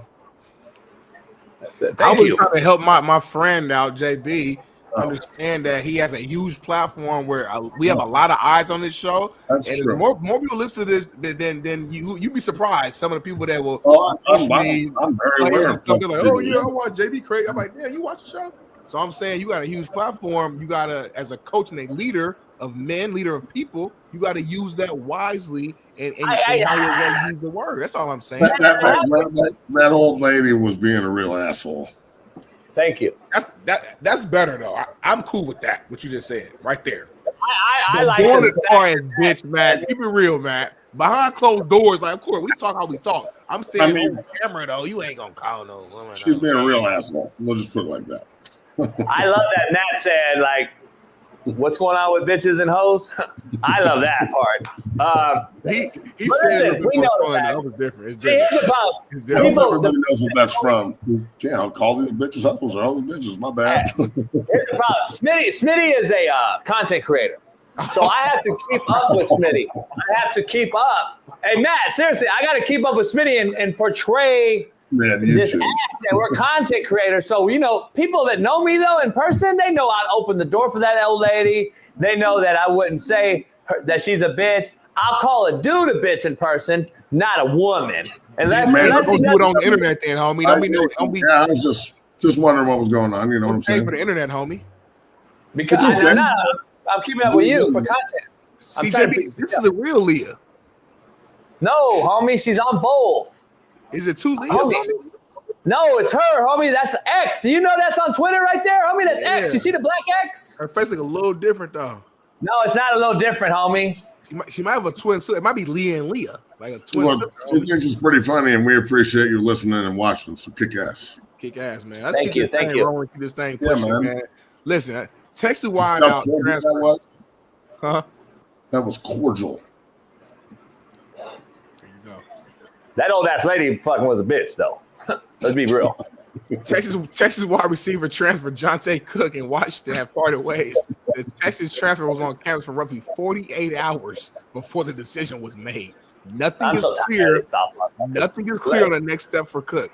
But the Huskies will give it to the portal to address the wide out position, man. What say So, you? I'm sorry. I lied. I got ahead of myself. I want to go first. Because you know what? Can we just say, fuck it? Can we not even just, let's just open the portal. Nobody signs any documentation whatsoever. And then you just go shop. Let's go shopping. I'm going to shop from here. You go there. And we'll spend the night. We'll have a fucking sleepover. Like a bunch of fucking pussies. And we'll have a sleepover with a bunch of boys, little boys. And then we'll have a fucking sleepover. And then at the end of the day, we'll decide if we really like this place or not. Stop fucking committing. I'm tired of the decommit fucking God is good and God told me to decommit. Shut the fuck up. No, he didn't. God said you're a bitch and that you need to fucking man the fuck up and stay put for one time in your motherfucking life. But anyway, Matt, go ahead and have it because I'm tired of this fucking. JB, what you call him? Hold on, real quick, JB. You called him little what? Little boy.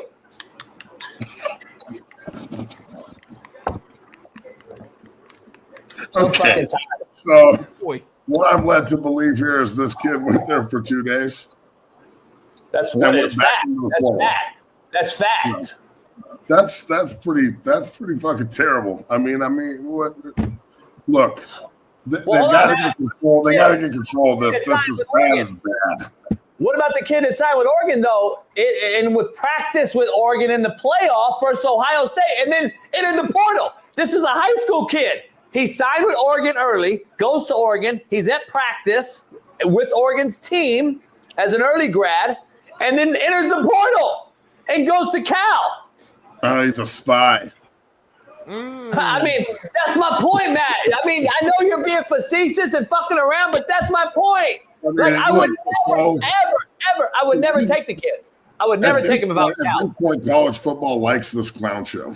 Like, it's fucking at this unbelievable. point, college football is just accepted that it's a fucking clown show, and you can do whatever you want as a player, leave whenever you want, and do whatever you want, and that sucks, man. It's really a shitty. It makes everybody look bad. It makes college football as a whole look bad. It makes the coaches look bad, and it makes the players look bad because this is a bad fucking look. Let's be real. It's a bad look, dog. Like, you had a one-night stand with Washington and you're back in the portal. Like, dude, like, stop. Sometimes the best way is to just not hit send. Like, Exactly. Smitty, Smitty, I got to ask you a question. I got to ask you a real question. Smitty, I got to ask you a question. If you and I shared a bitch, and you woke up burning, is you not pissed off at me and that bitch? Are you not pissed off and say, why are we sharing a bitch? Why are we not discussing the fact that we are going to keep sharing a bitch? Like, stop, homie. I go first or I go second, though? When are you going to say, fuck you? You ain't coming to my house. Did I go first? I got a question for you. Did I go first or did I go second? Did not have choking the kid. Go ahead. Did I go first or did I go second? It don't matter. You got caught. You burning. If I went first, I didn't know we was gonna share. Don't matter. That's my point, homie. That's what we're doing. We're sharing bitches. That's all we're doing in this thing. We are literally sharing a cat that told you, I'm committed to you, Smitty. I'll never cheat on you, Smitty. I'm all gonna be ride or die, baby. And then 2 days later, you got the clap. I think he did like an extended official visit, and he walked around campus. He didn't like the product that he saw, and from a woman's standpoint, Time out. Stop. Don't even fucking go there, homie. Matt, please explain to this motherfucker. Don't go there. Please explain to him what a visit is. Please explain how a visit works, homie. The kid's already been on visits, several visits, and he already committed, homie. Don't act like he just showed up again, Smitty. Fuck. Don't say Smitty like that, homie. Oh, yeah, man. From a woman's standpoint, that's pretty fucking soft. You two killed me, bro. Holy fuck. It's unbelievable. They've got to figure this out because this makes people look really bad. I mean, look, he has the opportunity to make himself look this stupid, and he took it. So, I mean, why? Again, I'm sure he's a hell of a player, and he's going to land somewhere and be fine, but this is a bad look. Hey, shout out to all the D1s. Shout out to all the D1s in the Power 4 schools. Shout out to you guys. I do applaud you all today for not taking the absolute shitbird Sluka from UNLV as he still sits in the portal rotting today. I thought he signed with somebody. I don't know. Did he sign Power 4, though? I thought he signed. Power 4? I don't fucking know, man. I know that he signed with someone. I couldn't tell you who, but I thought he signed with someone. It happened yesterday? Sluka signed with James Madison. Well, Power 4, not Power 4. Thank you. God bless. Did you see the 13-1 or some shit? Yeah, did you see the rule? Did you see the stat? Top 200 coming out of high school, 247. He's the only one left in the portal that didn't get scooped up. Oh, well, he's got a job now. So let me ask you, is that starting to resonate?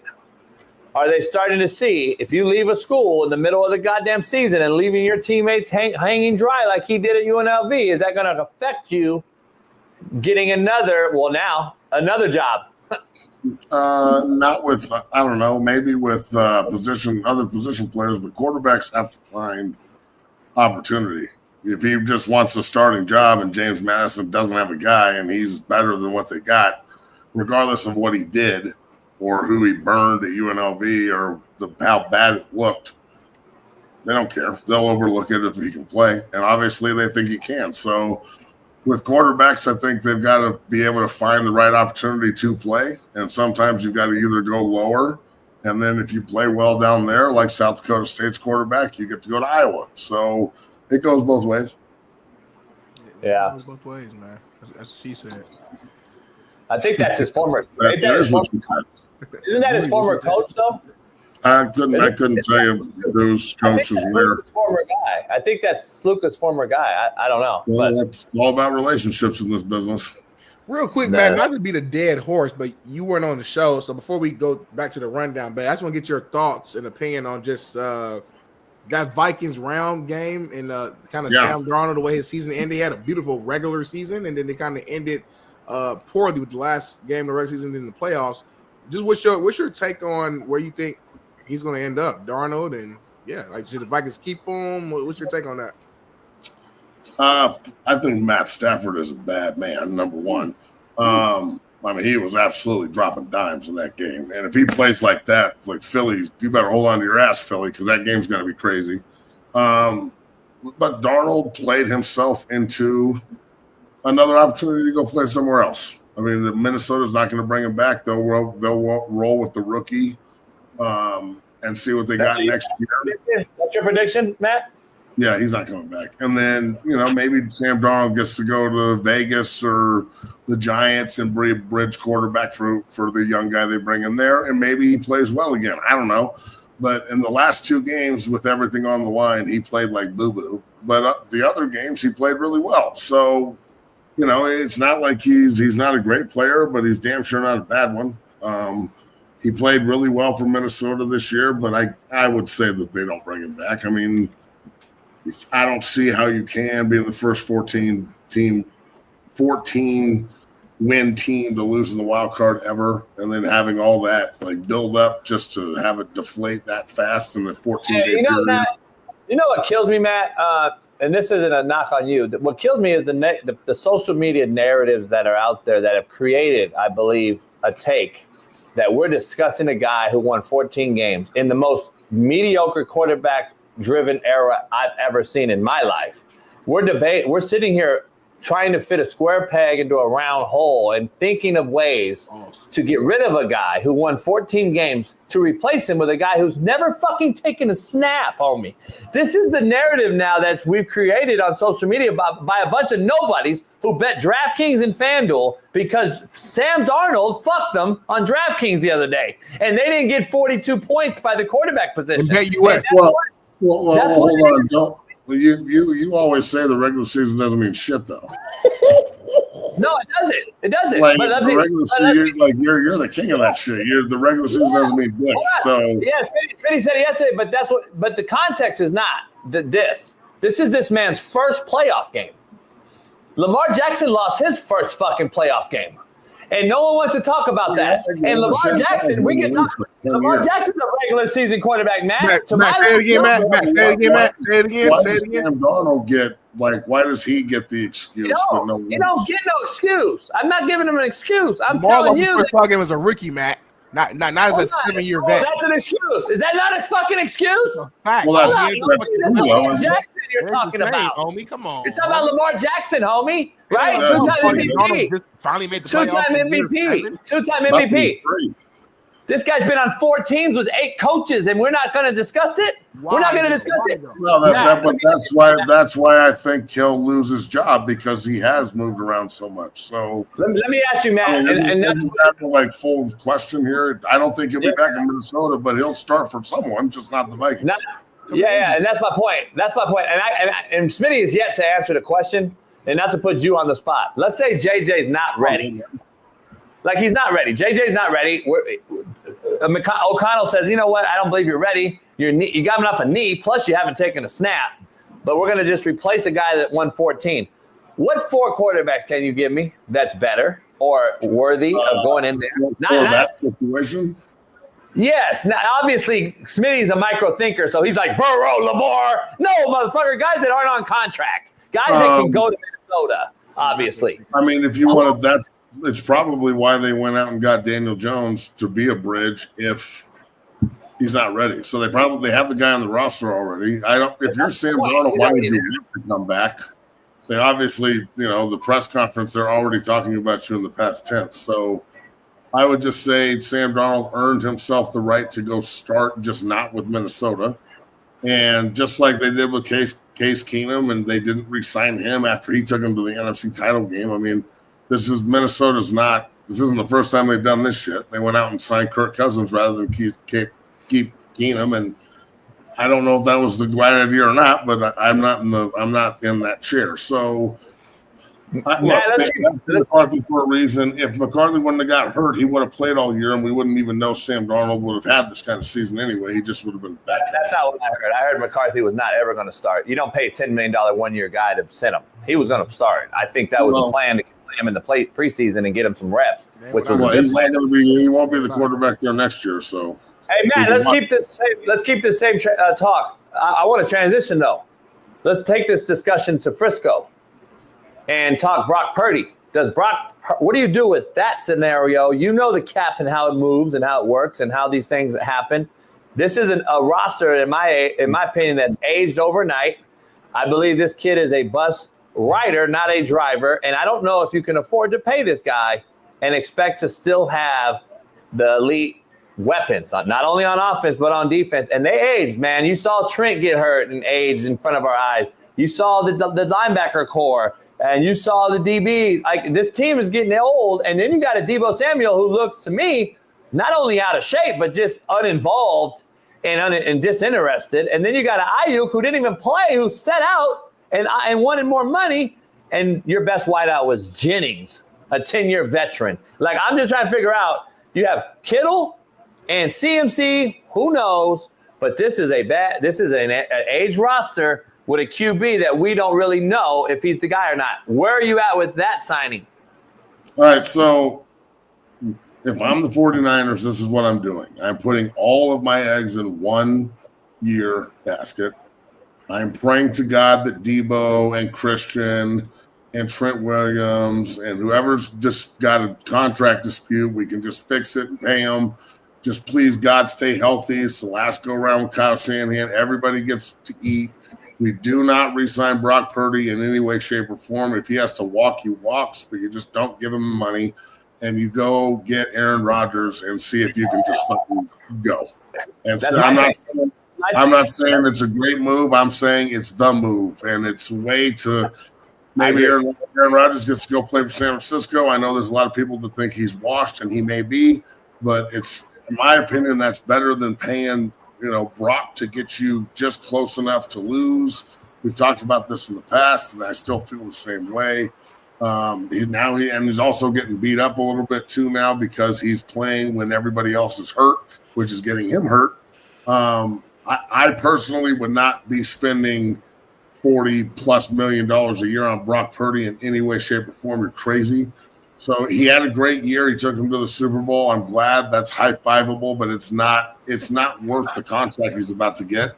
So I would let him walk. I would go get Aaron Rodgers, and I would see if San Francisco can fucking stay healthy enough to go play. And, if Stafford can stay healthy with a young group around him in L.A., that Aaron Rodgers should be able to go and do it with a good group in San Francisco. Because let's be real, regardless how old they are, that roster and Shanahan is way more stable than the fucking Jets. I am a Jet. I played there for 3 years. That place is a hellhole. It is bad. Woody Johnson's a bad owner. Everything there was just a facade that I was blinded by because I wanted them to win. So, but looking at it now, it's all paper mache, where at least in San Francisco, there's a foundation that he may be able to be successful in, even though his skills have diminished some. I think when you put him around the kind of players they have there, and Ayuk's healthy, and Debo and Kittle and Trent and Christian, and the way they run the football, I really think that Aaron Rodgers would be successful in San Francisco, and maybe that 1 year run would be worth it.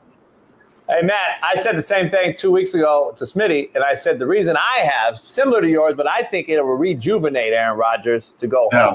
He's from there. He's from Chico. Go back home and rejuvenate yourself for 1 year. Go out on a high note, whether you win it or not. Hey, you can't beat them, join them. Couldn't beat the Niners anyway. And remember, coming out of the draft, he arguably should have been the number 1 pick to San Francisco, and they took Alex Smith instead.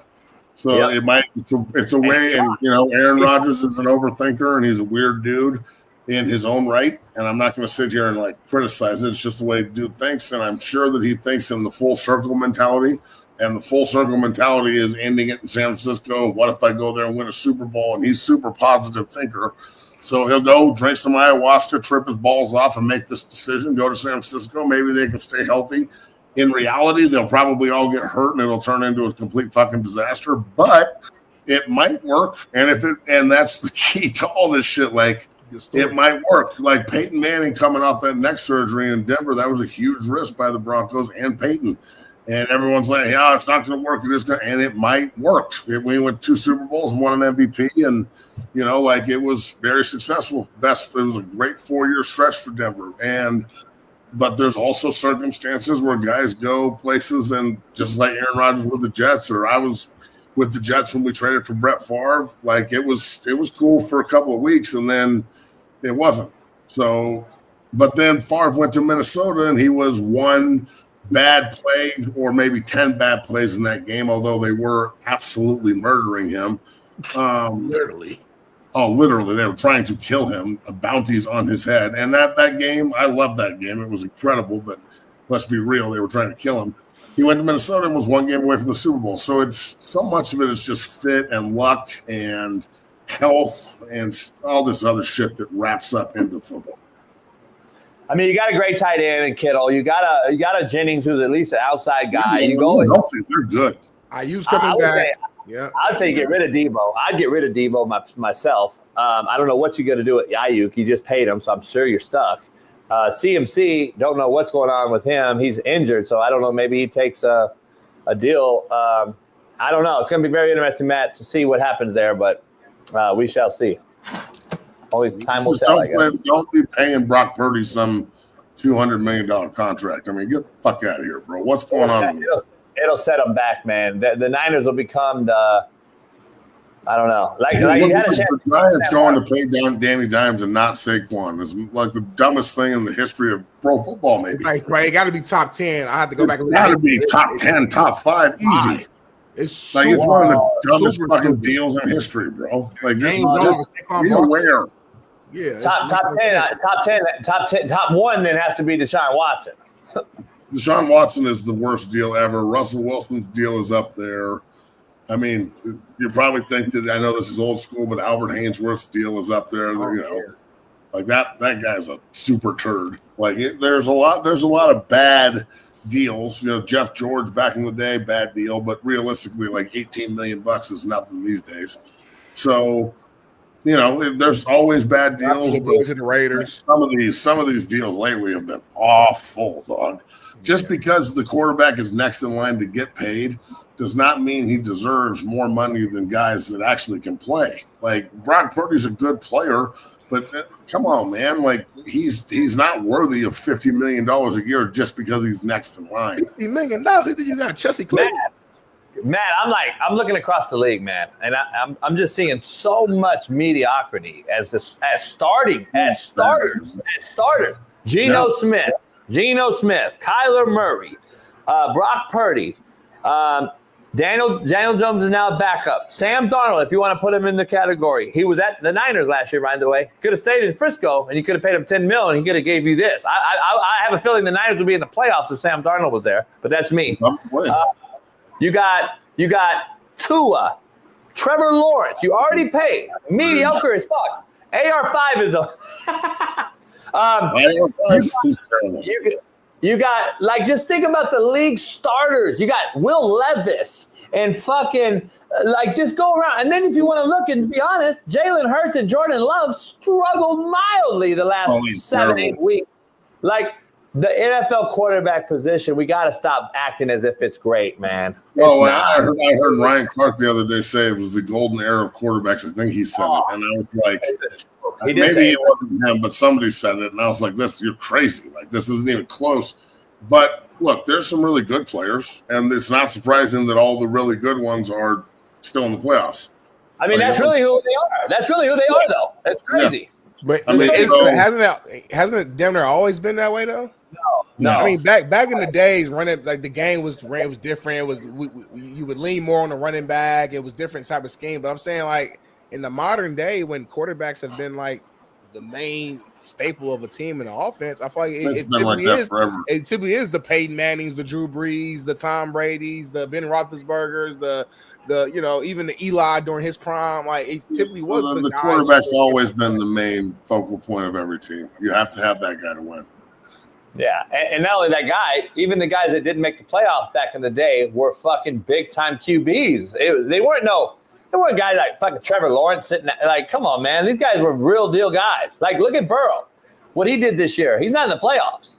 Right. Like, I'm just saying, the year he had, I'm not saying this Eric quarterback is flawless or amazing. That's not really my argument. My only argument I'm just saying. Yeah. No, I'm just saying that, like, we used to have a lot of those Burrow equations back in the day. Guys like Burrow that didn't make the playoffs. What I mean is stat-wise. We had guys that never made the playoffs that had big numbers. Like Rich Gannon would miss all the time. Ken O'Brien. Yeah, Rich Gannon was fucking a dude. He was sitting out all the goddamn time. Just think about all the guys that came through. Warren Moon would rarely, back in the day when the Houston was the Oilers, they were good, but they would always choke it off in the playoffs. He was a ball spinner, like maybe top 5 ever. I don't know. I'm just saying. Matthew Stafford, Smitty, never went to the fucking playoffs. Steve was a backup for 8 years before he even got an opportunity. And Matthew Stafford never went to the playoffs in Detroit. Like Matthew Stafford sitting here spinning it 4,000 yards a year, never went to the fucking playoffs. Like, look at all these guys that we had to talk about back then. Mark Brunell was pretty fucking good, homie. And just sat out, like was sitting around. Like, I'm just saying. Jeff Hostetler and Phil Simms, like that whole thing there. Jeff fucking George.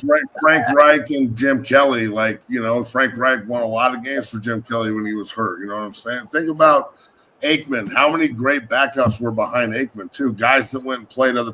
Think about Elvis Gerbach and all those, like all the Kansas City recycles. Guys that would go throw for 4,000 yards. Yeah, that's what I'm saying. I guess my question for you, I think there was just better quarterback play back in the day, and I'm biased, obviously, but I guess that's why. Again, I'm not even arguing. This is me being the youngest person on the show. I'm literally just asking y'all as being a little older than me. Just like a lot of the guys y'all naming, are like, I'm not talking about their talent. I'm talking about we don't talk about these guys ever in terms of top quarterbacks in the league. Like those quarterbacks, a lot of the names you guys named, not all of them, but a lot of names you guys named were just like middle of the pack quarterbacks. Like, you know what I'm saying? So my point being is in any era, but that we're talking. It's not like you're gonna have 32 ballers. No, that's just not realistic. Like, you're gonna have your greats, your handful of greats, your handful of good quarterbacks, and you're gonna have some average to below average quarterback. I feel like in any era it's gonna be like that. Do you know who Trent Green is? No. Who's the player? So you don't even know who Trent Green is. No. Trent Green being injured made who you now know a guy named Kurt Warner. Trent Green was better than Kurt Warner. Third string. Trent Green was better than Kurt Warner, just FYI. He was the starter in St. Louis. He got hurt. Vermeil got him, and he left, and he got hurt again. Played in Indiana, Smitty. You got to know about the history here. Was a great QB, can spin it, had the quickest release, right there with Marino, all time, quick releases, and Warner. And a couple really good years in Kansas City.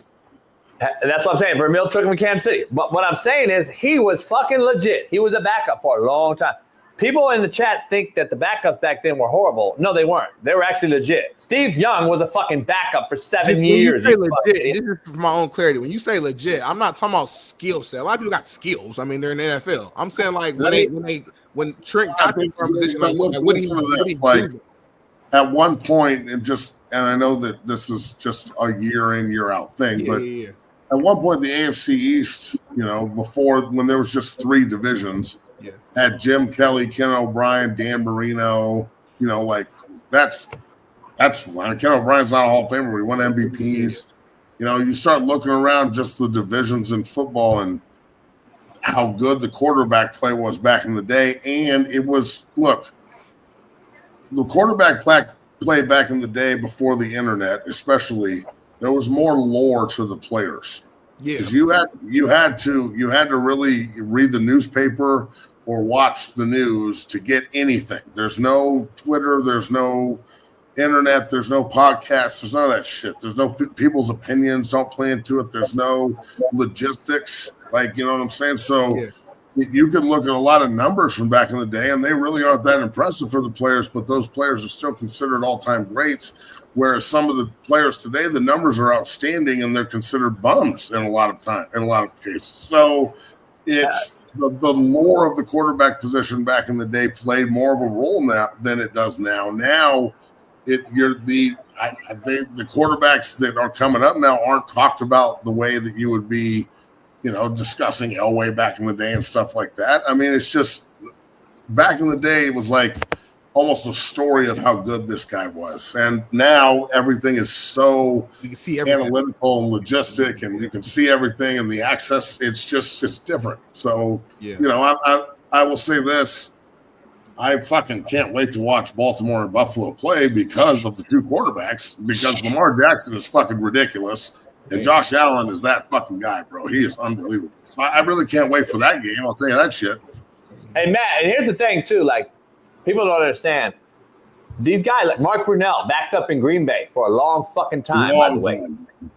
All these guys that backed up, when they came into the league, they came in as quarterbacks, not running backs. Let's be clear. They threw the ball from the pockets. They came in to understand the position, what their position was. There was no zone read is what he means. Yeah, I know. I know. Now what we're doing, though, we're throwing young kids in the game that haven't even developed the fact that we know how to re-ID the mic or slide the protection one way or the other or audible at the line of scrimmage.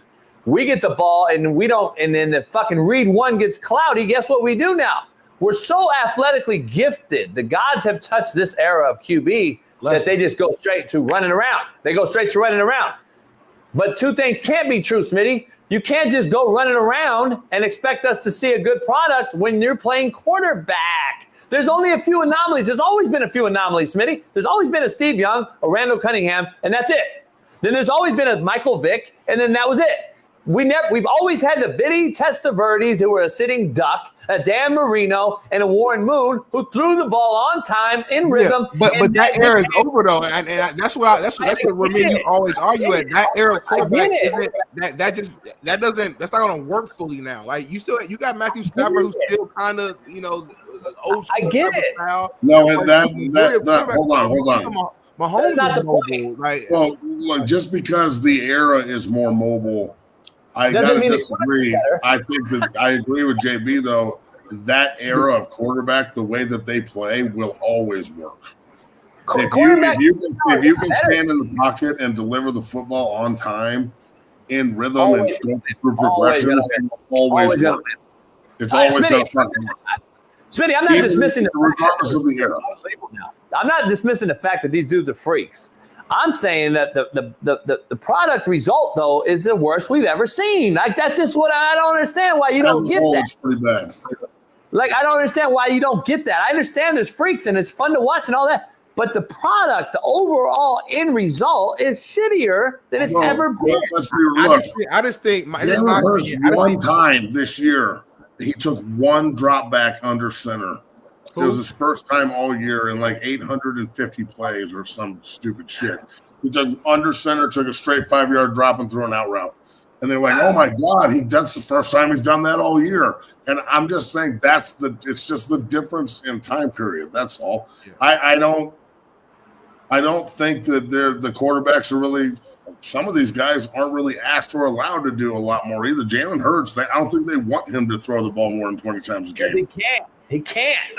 Well, he may not, but he might be the perfect fit for that team. Like, they may win a Super Bowl because they just smash the fuck out of you. I've seen Jalen in the Super Bowl ball the fuck out, throwing the ball too. So I'm not gonna say he can't. I just think the best that team is to rely on running the ball and playing great defense. He's a system quarterback. That's what makes it. Well, I've seen Jalen Hurts also throw the motherfucker. So I don't know. I guess for me, he can do it. It's just not. It's not the number one thing in his bag. Exactly. It's not different for him to do that. I think for me, I look at it as just different. I don't look at it as so much just worse. It just looks different. And I think being a traditional quarterback like JB, I always say this to him, this is my opinion. I think since he grew up in like the traditional quarterback era and played in that era, that it's hard to like shift your brain to appreciate the way guys play now, because it looks way different. It's like they go against every rule that JB was taught. They hold the ball way too long. They don't run. It's like everything he was taught is not what they do now. So it's some of the most versatile quarterbacks that have ever played though. I don't think he appreciated Lamar Jackson forever. He called Lamar Jackson a running back forever. The man threw for 40 touchdowns this year. You're lying. You're lying. I coach all fucking athletes. I know at quarterback. Coach Jason, Call but me, then don't say I don't know. respect them the same as you do traditional Don't say quarterback. I don't know. I know how to run an offense, homie. I can run an offense with an athletic quarterback. That's what I do. didn't say that. I didn't say No, I know. What I'm saying is you said that I'm stuck thinking that how I played is the only way. No, it's not. I coached it, homie. I want an athletic quarterback. I know how it is. I want the athletic quarterback. What I'm telling you is that guess why we do it? And this is why I go back to we have failed the black quarterback.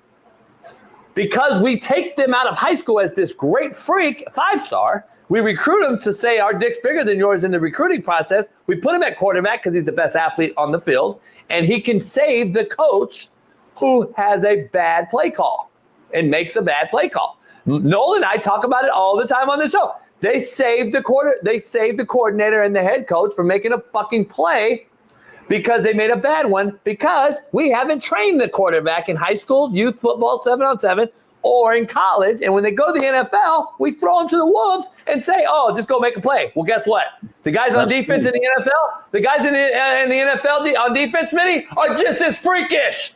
And that's why you see a bad product because they don't know how to get away from Myles Garrett anymore when they make the wrong read. Because he's 6'6", 240, runs 4.32. So that's my point. Like, you got to learn how to fucking read coverage and read defense and manipulate the pass protection and fucking understand it gets cloudy here. I check it down here. No, they run around and they get hurt. AR5. Fucking all these other that's the example I would use, too, is your team. AR5 should have stayed in school for 3 years and learned how to play the position from the pocket to maximize his athletic ability. I think he's an anomaly.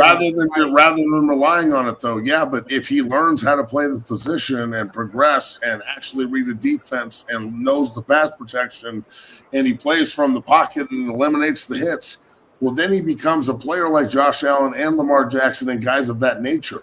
Because now he's relying on his athletic ability. He's not maximizing it. But most quarterbacks aren't Anthony Richardson, though. Most quarterbacks are like the Kyler Murrays who actually won a Heisman, Lamar Jackson who won a Heisman. Hold on, that contradicts what you're even saying right now because this era is all about the athlete quarterback. Everybody can run, can't they? Yeah, everybody can athlete, but I'm saying using Anthony Richardson as your example to me isn't a great example because he's an anomaly. Why is he an anomaly? Because he didn't even play well in college. He played when he started one season. I think he went third overall, though. I'm talking about Kyler, Jaden Daniels. These are guys, even Mahomes, guys who he went third overall, homie, and he's your starter. What are you talking like? That's a wild excuse for a guy who went third overall. Smitty, you're defending the guy that went number 3, though. I don't understand. Here, I'll defend you. He doesn't have to live under the same expectations. Is what I'm saying. You guys are saying the league now is bad. I'm saying Anthony Richardson isn't the example. He's horrible. I agree with you guys. He's not the example of the league. He's not the face of the league. No, I'm saying he would be a better player if he learned how to play the quarterback from a traditional standpoint. I agree on him individually. Yes, I agree with him individually. But that's everyone. So would Trevor Lawrence. So would Daniel Jones. So Joe Burrow's a perfect example. For what 3-4 years, and we thought he was the next Andrew Luck. The guy has every skill, and I don't know why he's not playing well. But to say he's not developed, I mean, I don't. No, I think everybody can tap what. Everyone has to continue to develop and get coached. We just talked about 5 guys back in the day that had to take 8, 7, 8, 6, 5, 4 years to play because they had to sit behind and develop. Aaron Rodgers sat behind Brett Favre. Brett Favre sat behind Don Mikowski. Fucking Mark Brunell sat forever. Fucking Steve Young sat forever. But this isn't like something new. Development is the key. I'm going to defend Smitty, actually. And I'm going to go full circle defense Smitty on this is what goes back to my take. This is why to Matt's point again, we failed AR5s. We failed these guys coaching them. Quarterbacks in general, like the development. We failed them. And to your point, Smitty, this is the thing. We expect them to be great because they're freaks. But we've actually failed them. Look at who's actually done well. It's not a physical position. Look at who's done well, who nobody thought of. Nobody thought about doing well except for the guy that drafted him and Sean Payton. Knicks. You know why? Like Noel Mazzoni said, he played fucking 1,000 games in college.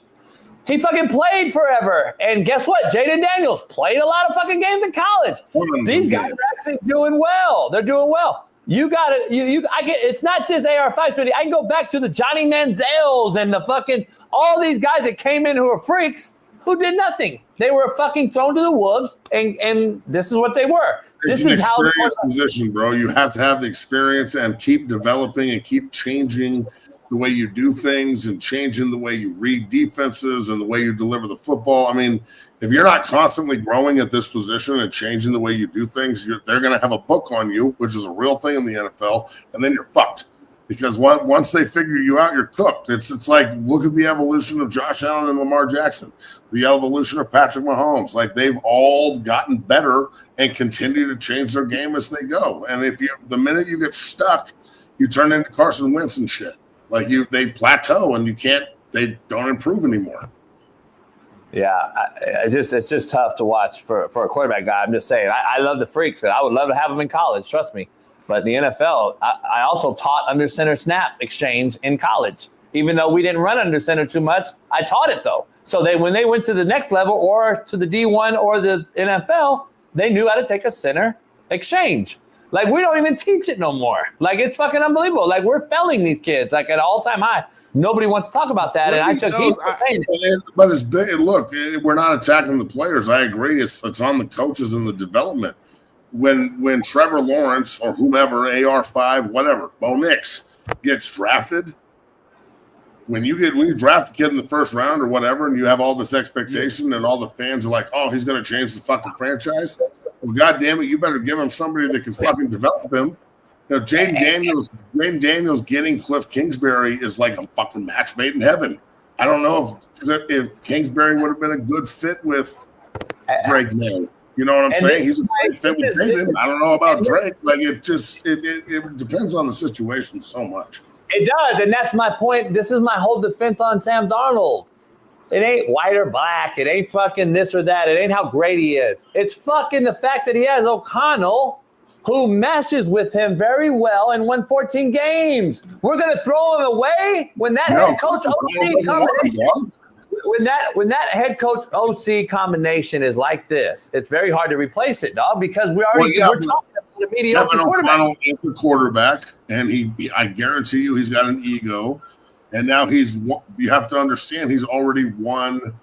I think he already won the division. This is his third playoff appearance with two different quarterbacks. And now I guarantee you he thinks he can change it. And they'll be more dynamic with the kid they drafted in the first round that he loved that would have played this year eventually, maybe. You never know. Has Chicago said this? I don't think it has anything to do with Sam Darnold. You know what I'm saying? I think Sam Darnold had a great year, and Minnesota will be thankful for it, and the fans will love him forever. But I think the coach says it's been a great year. He said on the podium, it'll always have a special place in my heart. You don't say that about people that you're going to, like, keep hanging out with and shit. All our time together will always have a special place in my heart. See you on Monday. That's fucking weird. Yeah. He's over here, like, reminiscing. Right. I agree, but they have a very peculiar situation. You got Danny Dimes there. You got a rookie who hasn't played yet with a knee injury, and then you got a guy that won you 14 games. They have a very. They might have easily be a dumbass move. I'm not saying it's smart. I'm saying I think this is what they're going to do. Like, look, Sam Darnold is going to go somewhere. Maybe he goes to the Raiders and he's a bridge there, and they figure out how to win some games and shit. But again, it's the situation you want. Sam Darnold, I'd be fucking bring him back. I'd be so fucking mad if I'm Sam Darnold. He's been on shit organizations. He finally gets somewhere and wins 14. Now he's going to go back to a shit organization. I'd fucking shoot myself. Yeah, fucking worse, man. Matt, always a pleasure. I'm sure he's made about $200 million up to this point, so life ain't that bad. Right. I know. That's slow to now. Hey, your show today? At 1 o'clock, yes, sir. Hey, good. We'll watch it. Yeah, fucking hey, man. That was you guys enjoy your day and we'll watch it. Try not to. Well, we'll put it like this: at some point, I just want to see a boxing match. Like a one hand behind your back boxing match between you two. Really?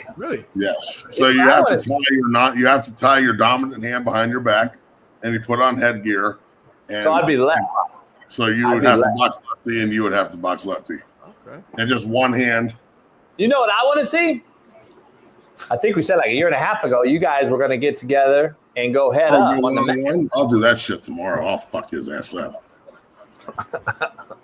Something crucial, dog. Shit. I ain't never won one in a long time, but it don't take that much to get me back in my zone. I'm not gonna bull rush, Matt. Are we talking 1-on-1? Is it a run block? We talking 1-on-1. We can run block or pass rush. So I don't give a fuck. Are we going pass rush? I'm getting busy. I'm getting busy, Matt. That's really me. And that's not Smitty. That's not Smitty. That's not Smitty. No. Is that really Whitlock? I think that is. I said it yesterday. I think that's really just Whitlock. That just with some big ass titties and peanut butter skin, and I was like, "What the fuck?" You know that wasn't a myth. Hey, you know whose body we used? You know whose body we used? You said that shit, dog. Like now that it's been a couple, like almost a week or whatever, I think that shit is funny. They got me rolling, dog. What are you talking about, Jason? Hey, the guy in the middle's body we used was Keith in the chat. Keith in the chat. Nice. Yeah. So, Matt, we'll see you Friday. Yeah, bro. Sure. We'll talk NFL playoff round 2 and the Natty.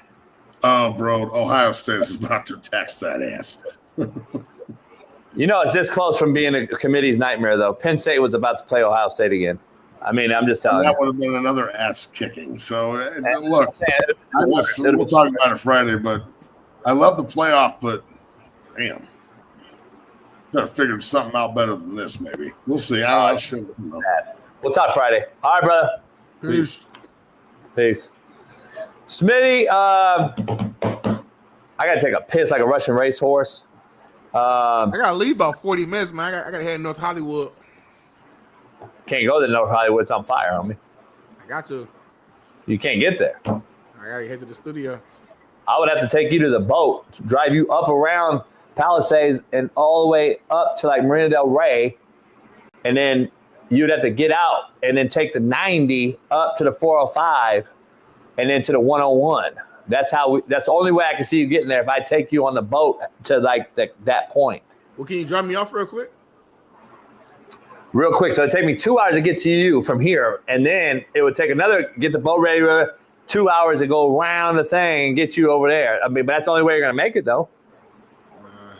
I should be good.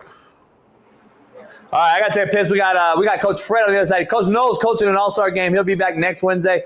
Coach Fred, though, is going to join us. We're going to break down this NFL upset possibility and show some film of the Houston Texans on D and the Kansas City Chiefs on O and vice versa, as only the realest show can do. Sponsored by DV Sport. Shout out to them. We'll show some NFL film on the other side with Coach Fred and Urkel. Peace.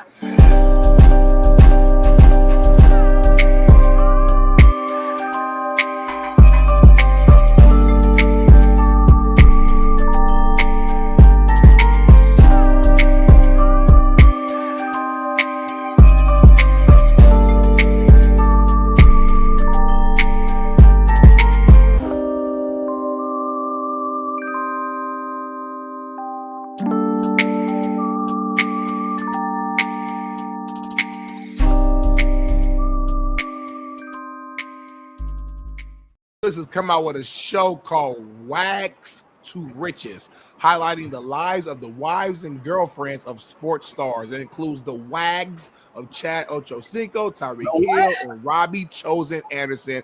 And I gotta show you this trailer right now. Wait. Time out. Start over. What? Wags to Riches. Wags, W-A-G-S, stands for wives and girlfriends. So it's the wives and girlfriends of sports stars. So you have Chad Ochocinco's ex-girl, actually. This probably got pre-recorded before they broke up. You got Tyreek Hill's wife and Robbie Chosen Anderson's girl as well. We have a trailer right here. We're going to watch it. Robbie Chosen Anderson. The receiver who changed his name to Chosen. He was with the Jets, I believe. And he moved to the Panthers. I don't know if I want to see this. He's a fair receiver. Well, we're going to show it for the fans regardless, so take a listen. Old definition of wags was like, oh, I'm a kept bitch, but now I'm making my money. That's the new wag. Nice camera action. I'm loud. In this All with high-profile men that elevate us, but we elevate their ass too. We have our own businesses. 2 hustlers are better than 1. Even being with the athlete, never financially depend on a man.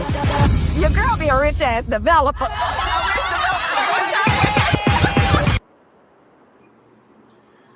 So, I mean, listen, I probably tune into the show with my girl. You know, my girl like to watch little stuff like that sometimes. So I'll probably be with her, watch it with her. You know what I'm saying? Before we make love on the living room couch. So I don't know nothing about none of these dudes' girls. The only person I kind of know a little bit about is Chad's old girl, because she is her own boss. Like she's really deep into the real estate. She had her own like reality real estate show on Netflix before. The other ladies, I don't know what they do at all. I've never seen them before at all. But JB, I'm sure you're gonna be watching that with probably some of your AEs next couple of weeks, or what's your plan? First of all, I don't watch Netflix. Second of all, I wouldn't go to your house and sit on your couch ever again, or ever. I never have yet, but I never will. So Hold on, thanks Jason. for. You tell me you ain't never fucked on your couch? Don't lie. Say what? Yeah. Yeah. You heard what I said. No, I haven't. You never fucked on your couch ever in your life. And first of all, rephrase what you said, homie. You just said, you're telling me you've never gotten fucked on your couch. No, That I sounds. did. I said no. Rewind it. Flip that off and put it on the. No. Holy shit! No, I haven't got fucked. Say that. I haven't got fucked on my couch. I did not say that, homie. Dead homie. And by the say that. And by the way, yeah, I don't get fucked. Dead homie. By the way, say that. You do get tongue fucked down there. By the way, though, I didn't ask you that, homie. Contrary to your belief, though. You get all. I got multiple rooms. I do most of the shit like in the theater or the lounge. I don't do that on the couches because the couches stay. You know, I'm never in there, Smitty. Have you ever seen me in there? You're right, because like you got that. It's white. You got the car. Yeah, you real particular about your couch. Yeah. Yeah, I don't let you fucking the lounge on the cigar table before. On the bar. Not on a cigar table. Too high. No. On a stool though. The stool's the best way to fuck a bitch. She straddles this. Okay. You know that, right? You talking about you straddle and you lean her over and you keep the ass off the edge? Only like this. She sit on the motherfucker. I don't want to demonstrate, but she sit on it like this. I'll be like sitting at the bar, but the ass is off.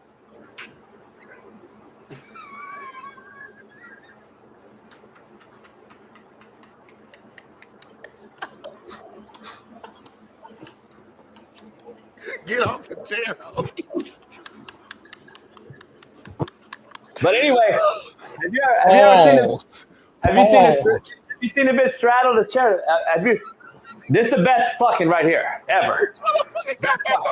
He doubled down, homie.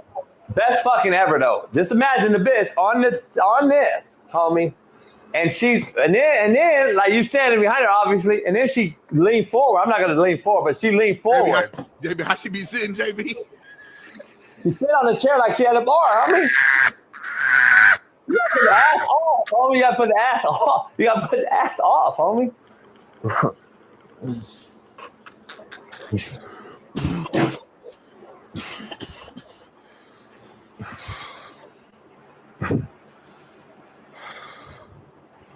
Motherfuckers in the chat said, "Show me."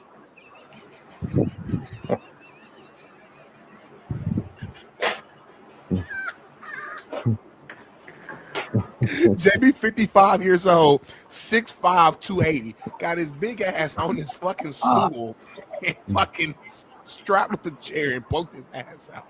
Motherfucking Big Jim Slash said, "Arch your back, coach." Just saying, homie.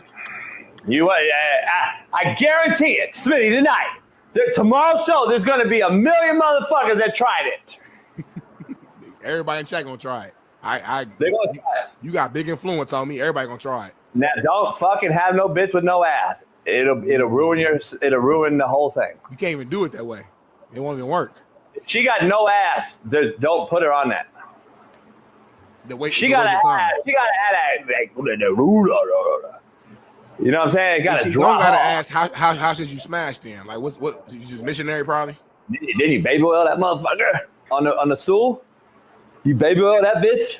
Get a slippery. And then it's just not. I don't want everyone on my shit, but you baby oil and you rub that shit in. Yeah. As you like, you know what I'm saying? Like yeah. You a bad boy. if I'm not mistaken, like then you had Gawk sitting on that chair. You had Chris for sure was sitting on those chairs. So that's interesting. I'm confused. Where you going? I'm just saying when I came over, like this is about a year ago. I came late, so I don't know what happened before I got there. Chris was sitting on that chair for sure.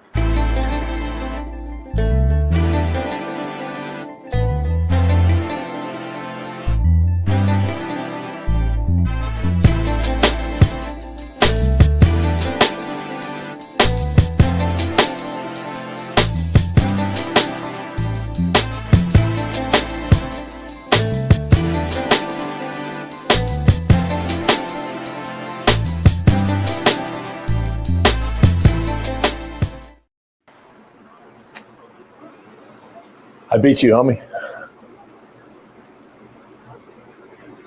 I beat you back. There you did. You can beat me in anything. You can beat me in arm wrestling. You can beat me in anything, homie. Crazy. Just pure grit and determination would get me over the hump. Boxing. I'm way more hungry than you. The problem is you're comfortable. You got everything I want. You got a beautiful. You got everything I want, homie. You got a beautiful home. You got a pool getting installed in the back. You got a jacuzzi. You got fucking mist come out your shit. You got a full casino lounge, a movie theater, a brand new kitchen, 20 TV screens. You have everything you want, homie. So like, I'm still fighting for that. You comfortable, homie? That's the issue. Hey, you love the number one thing you mentioned is always the mist. Yeah, that shit hard. You love like another mist out of everything else. That's my favorite shit. That shit crazy. You know why? Because it reminds me back when I was playing ball at Ball State, like in August and shit. On the sidelines, we had like the little mist fans, you know what I'm talking about, and it would feel so good. It'd be 90 degrees, humid. And you just got done I just got 2 sacks in a row. I go sit down, and that mist just hits you. Shit feels so good. You know what I mean? You never had 2 sacks in a row though. Yeah, like back to back, homie. I didn't think you caught that shit. Hey, I'm cold. I'm cold with this TV shit, man. Oh, I'm cold. I'm colder. You decent for sure. You decent for sure. You definitely decent. But I'm cold with this shit. Last week when you was off air, you was doing all the smoke. It was last week or 2 weeks ago. I did something. I can't remember what I did, but Bailey was like, he typed in the chat, damn, Darnell, that shit was cold. I said, that's what I do. Like when I run shit, that's what I Bailey, keep it. Factor cat, Bailey. Factor cat. Keep it real. Okay, at least quote me right, because I hope how dare you. What you say? You say you was impressed. Cat. Homie, put it on the cat. Nah, keep it real. Hold on. Keep it real, man. You know what I'm talking about. That's what I said. I said that was good. That's all I said. It was a little more energy than that. It wasn't just, that was good. It was like that transition was seamless. It was like it was some extra shit. Hey, hold on. Time out. Is this cheer, Chris? This is our cheer, Chris? I thought so. Looks like it. Wait up. Nah, I don't think she would. Oh, is this Jazzy? Hold on, Smitty like to miss. What did I say? Like the miss. Hold on, homie. What's cracking with the profile pictures on them? You know what's funny too? Now you mention it, I've been seeing Jada Benz, but it's not the same. That's me on the stool, homie. That's yesterday when you were showing people how to you do the girl on the stool. Did they all like corroborate? They all came together and decided to do this? I'll check the Discord. Check the Discord, Bailey, and get back. Factor cattles when you get back. Because I don't know, they're trying to hack us or what. I'm real skeptical now. Wait. All the girls changed their profile picture, homie? Ain't no way, homie. Well, anyway, man, shout out to the women in the chat, all the real ladies out here who don't want to coach football and don't want to ref in the NBA and don't want to ref men's sports. Y'all shout out want to see what you.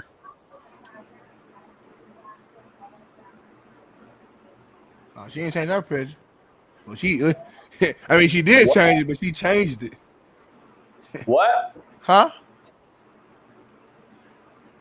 We got a special guest, man. We got a special guest in the chat, and he's about to come in. We're going to get into some football talk for all you talking. I like that last change more than the other change. But, yeah, I can't wait. Coach Fred going to join. Maybe we'll talk football, defense, offense. It's going to be fun. It's going to be funny. Have a good time, man. Y'all stick around. Y'all stick around. Coach Fred don't play. It's gonna be fun, y'all. Y'all stick around. Hey, man, HBCU legend, coaching extraordinaire, our main man, Coach Fred. Bring him in. Yeah, with the green screen in the back. Looking like a Mississippi pimp with a green. I need a cigarette right here. A Marlboro. Yeah. Coach Fred at the Snooty Fox live. There you go. There you go. Oh yeah. He got a glass of whiskey with one ice cube right now too. Fred, did you get the package yet? No, but damn. Man, how y'all always have the silliest part of the show before I come home, and I'm trying to be serious, man, and then the commercial, coach, that might have been the funniest ass I've ever seen, man. You on the goddamn parcel.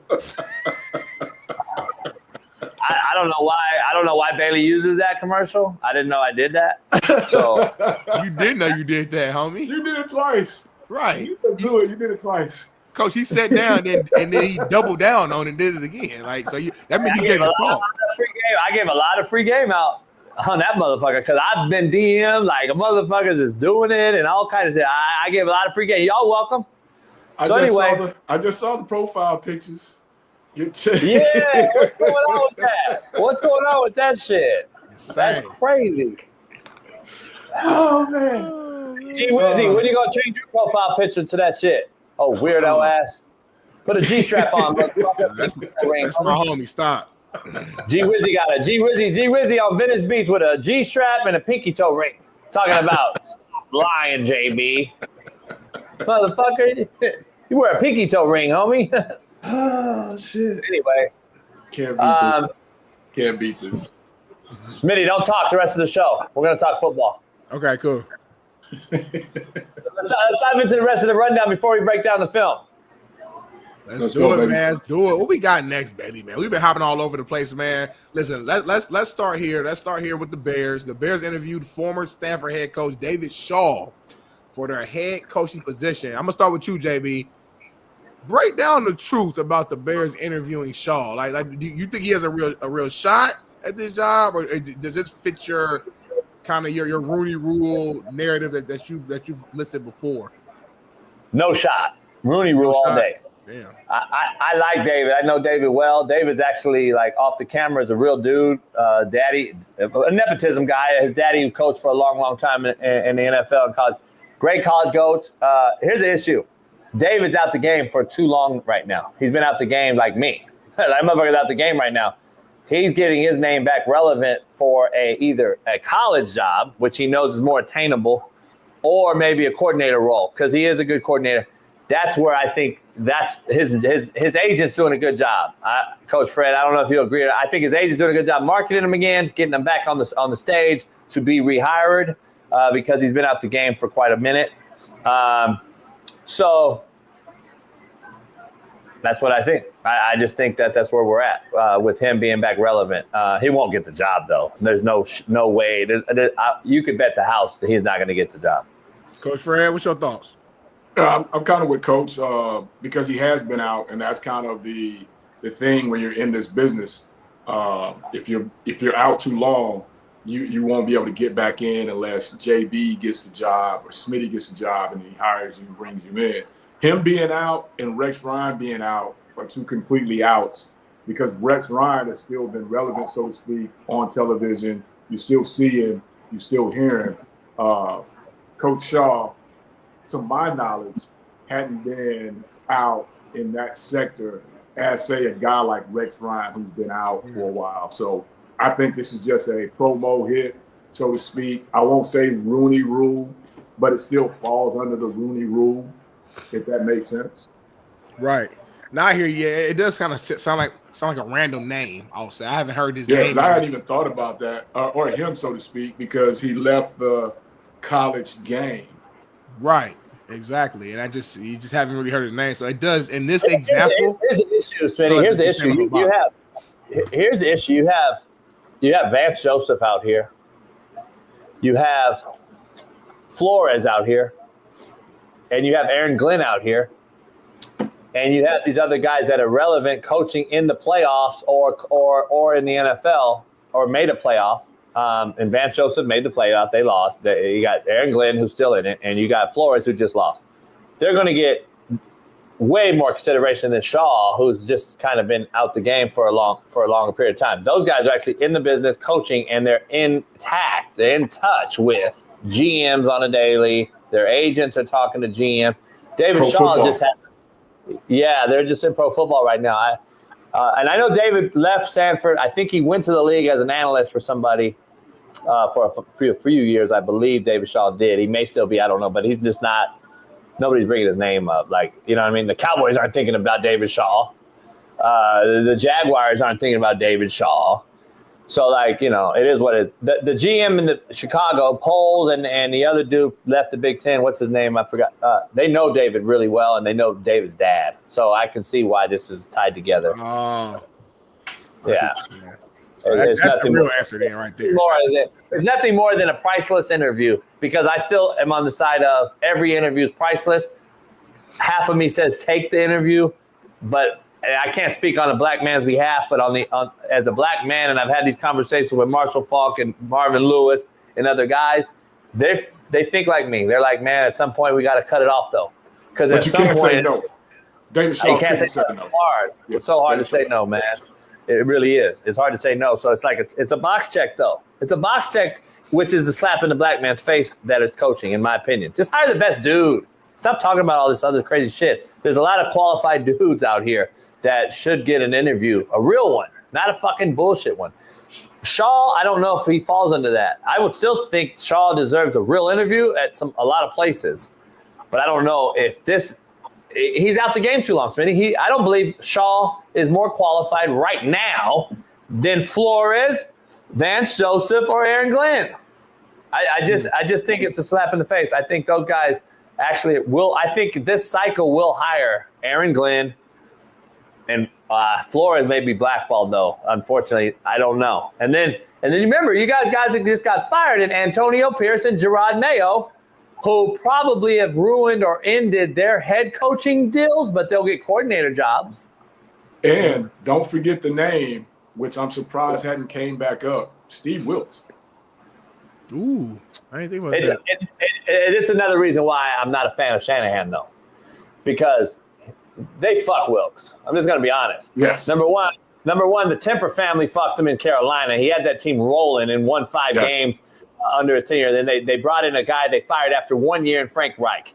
Then you go get and then you go hire him in Frisco as your DC, and their defense was 1 or 2, I believe, in the NFL. You fire him, and look at what their defense became. So nobody even wants to talk about that. And now he's unhireable for some fucking reason.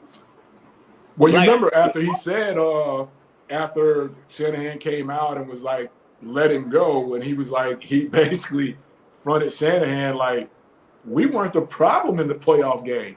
Yeah.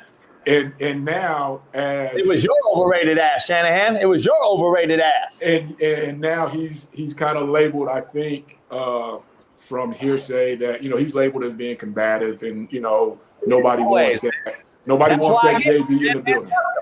Shanahan fucked them. You fired a guy that had the number 1 or 2 defense, and now he's combative because he said you fired me unjustly, and now it wasn't the defense. And by the way, your last defensive guy before Wilks got the head job in Houston. Right.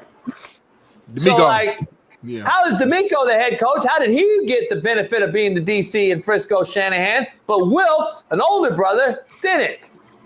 Who had, by numbers, a better defense than D'Amico. Like, I'm trying to figure this out. It's so much shit. Yeah, I think their endings were different, right? Like D'Amico. So if I'm not mistaken, like D'Amico wasn't like let go, right? He just had a better opportunity, so he left. Where he got promoted. That's my point. Promoted. Yeah. Where I'm saying Wilks should have got promoted by now, not demoted. He got demoted, and he had the number 1 defense, Smitty. How do you get demoted at having the number 1 defense? How do you get demoted? How do you get fired on your day off? Like, that's just crazy. I don't get it, man. I don't get it. But anyway, I hear you, man. It blows my mind. You don't hear me. You hear me? You know, moving on, man. Just more NFL talk outside of coaching space, man. The Ravens took out the Steelers this past weekend, Coach. And I want to ask you this, Coach Fred: Is Derrick Henry the reason for Lamar Jackson's MVP numbers this season? Like having, obviously having one of the best running backs in football. There's been a lot of arguments and discussions about, how impactful he's been for that team, and how much that's impacted Lamar's numbers. What's your take on that? I think they help each other out. If that's my honest answer. But Lamar was a 2-time MVP before Derrick Henry, so I don't think having Derrick just made Lamar some way different quarterback. But I think it definitely does take some pressure off of him having that monster in the backfield. Here's why I'll push back on what you said, Smitty. Okay. They do help each other. Mm-hmm. But the part that Henry brings that nobody's talking about is he helps Lamar in the pass game, because you got to pick your poison in the run game. You know how that RPO is. Yeah. Either I'm tackling the dive or I'm going to quarterback, charging the next to make him hand it off. Okay, that's fine. Now you've got to commit people to the line of scrimmage to do that. Now that takes away from what you can do in the secondary. Now, if it's me back there running the ball, they're probably not worried about it. They're going to take Lamar and let me run it. But they're not going to commit somebody extra to the box for me like they do with Derrick Henry. Do you want Derrick to get off? And as a defensive lineman, and Coach knows as a coach, the worst thing ever for a football team is to give somebody 300 yards on the ground. It's demoralizing. Yeah. It's horrible. So you don't want to do that. I want to know if to your point, I want to know if the woke joke ESPN is going to bring this up today.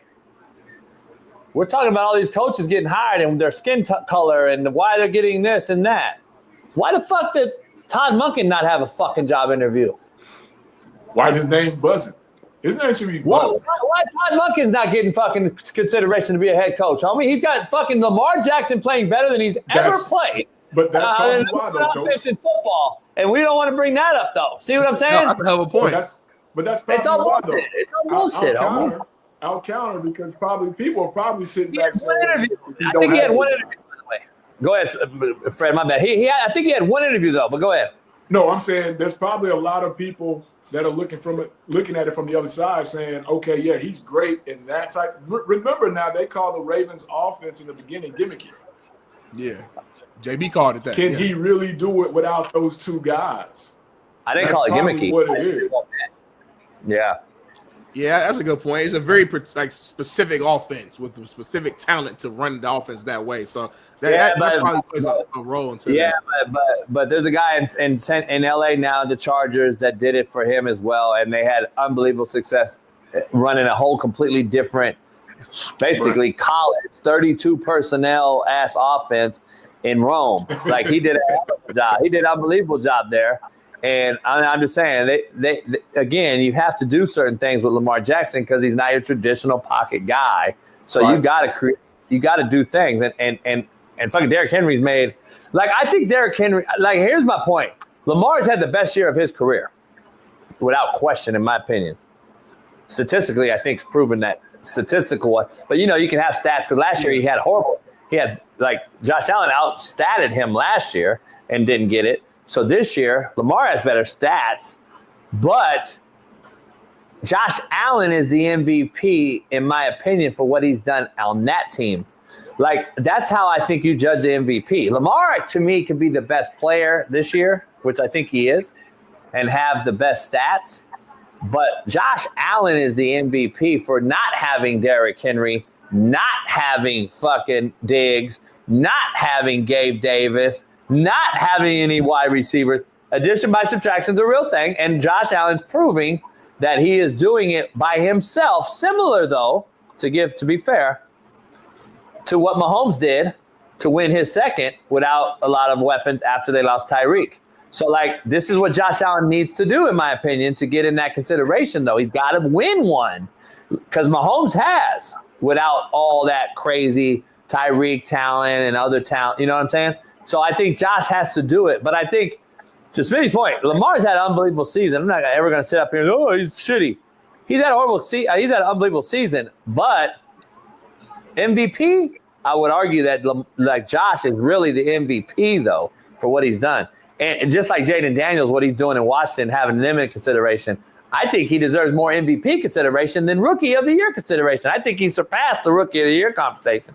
I think Jaden Daniels is the MVP as well. Like, it's unbelievable what he's doing as a rookie. So there's a lot of conversations to be had, but I definitely respect it. Again, a lot of people are using that argument is the fact that like Josh Allen doesn't have the same amount of help as Lamar Jackson and still won more games, still has crazy numbers as well. And I respect it. And I think whoever they end up picking for MVP, like if Josh Allen wins, it's not like, oh, he stole it. If Lamar wins, I don't think it's like he stole it. I think they're both having incredible seasons.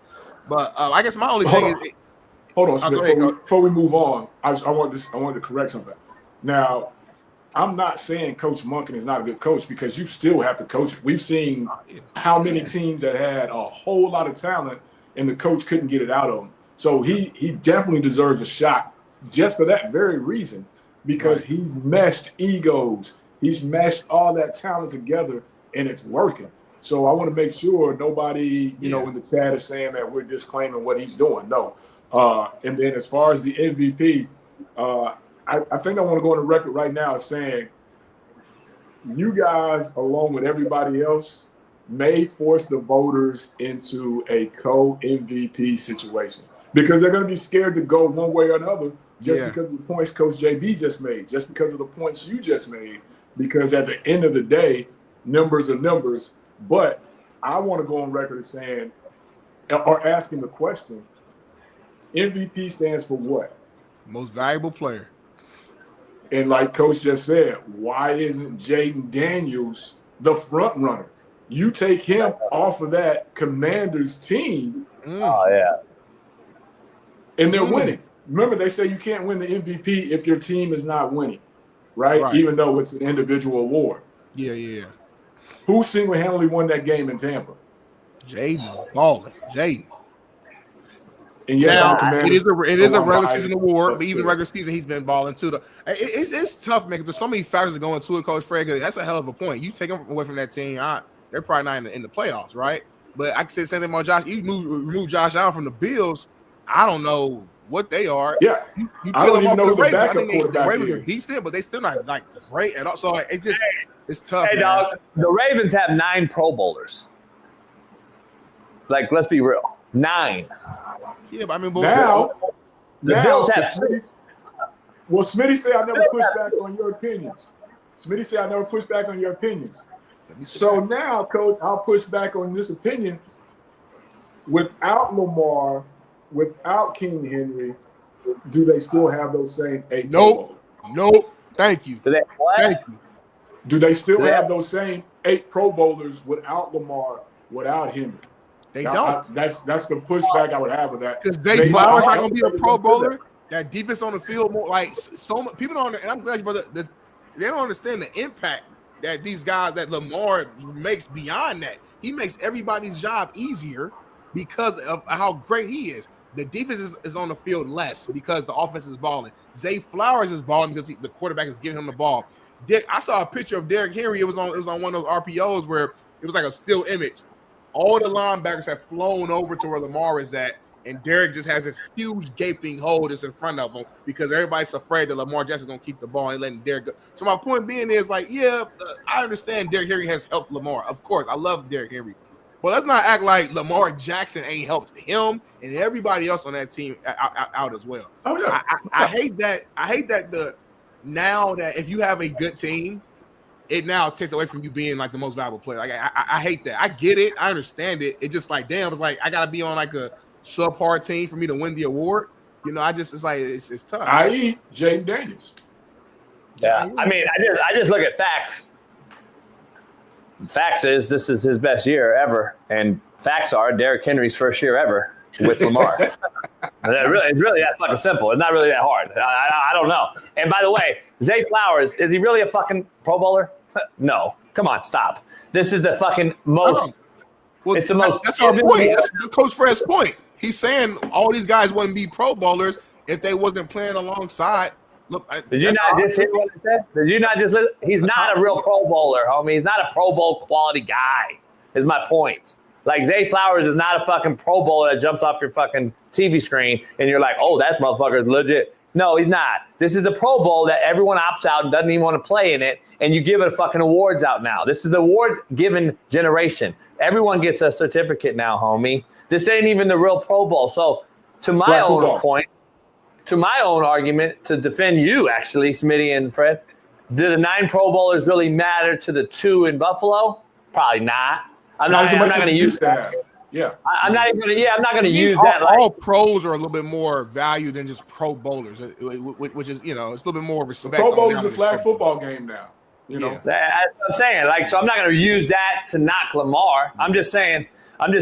Overall, this is Derrick Henry's first year here, and Lamar's having his best year ever. Yeah, but also Derrick Henry's over the hump running back, meaning he's past that 30-year-old mark. And this is one of his best seasons ever as well, though. So I'm just making that clear. I'm just making that clear as well.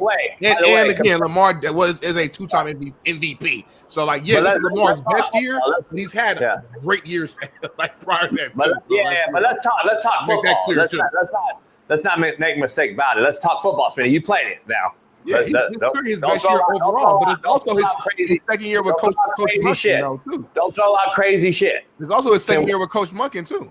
So, there's a lot of factors that go into this. So, I'm just bringing you the full context. I'm not going to just bring you That's why I'm here to teach. We're not going to be lazy on this show. We're not going to be lazy on this show. When you used to reach against me in one-on-one, I used to teach because I'd cross you and then I'd teach you not to reach. Go ahead and teach, Coach JB. That's why I'm here to teach you. Go ahead and do it. Don't talk about it. Do it. You remember a white guy named Ryan Tannehill? Yeah, I do remember him. He had a Pro Bowl year, too, with Derrick Henry. Just throwing that out there. Oh, okay. Hold on, no. Do you have an MVP year, or do you want to compare the O-line in Nashville against the O-line in Baltimore? No, because I don't know any of the names. How about the tight end? I'm just saying. Maybe that's why Derrick Henry's having a great year. Baltimore is probably the second best O-line in football. I'm just throwing that out there. But anyway, let's dive into. Yeah, I know, but don't just say it's because of Lamar. Because Derrick's actually has a track record. The reason, it's not just Lamar. I agree with everything you're saying. I'm saying that there's a lot of pushback against Lamar this year, and I have to defend him because I'm the person in the media that's like, hold on now. Yes, he has help. Everybody has help. Shit, James Cook, say what we want. His name ain't as sexy as some of these big-time guys, but the man had a good-ass year. You know what I'm saying? Balling. He's balling this year. Yeah. But James Cook isn't it's not. He ain't Saquon. James Cook is fucking balling. So let's not act like Josh Allen's out there with this. I got to teach. I got to teach again. Keep going. The Bills don't have Zay Flowers and Goddard, homie. Of course he better cook. That's their only offensive weapon on the fucking roster. Man, they got Amari Cooper there, who's a solid fucking receiver, and they got Amari Cooper's name in 6 weeks. I ain't heard Amari Cooper's name in 6 fucking weeks, homie. Stop. I heard Shakir. Shakir, I hear his name. I don't hear Amari Cooper, homie. I hear Shakir. And what's the rookie over there? I'm having a brain fart, Coach Fred. The receiver. Kid out of Florida State. Keon Coleman, they got guys. I get the names aren't sexy yet because they're either young or whatever, but the whole narrative that the Bills are just shitty, we got to get past that now. They're not just shit. Now, are they as good as the Ravens? No, I'm not. I ain't Ravens. We shall see. We gonna find out. MVP. It's a conversation MVP. It's not about who. They're not shitty. Of course, MVP based upon this weekend, homie. That's what I want. Well, I wish that's how they did it, but unfortunately, unfortunately, the NFL doesn't know that these two teams will play in this round. You know what I mean? So it is what it is. Maybe better hope and pray that Lamar does not win the Super Bowl this year. I am going to be unhinged on that Monday. It's going to be like a show that y'all never. I don't know what I'm gonna do. It's going to be a different type of show that whole 3 hours. How many shows do we got to do when he loses though for you to come in here and keep saying the same shit? You want to put on my side, homie. When Lamar's lost every year, when the fuck are you going to calling that out, homie?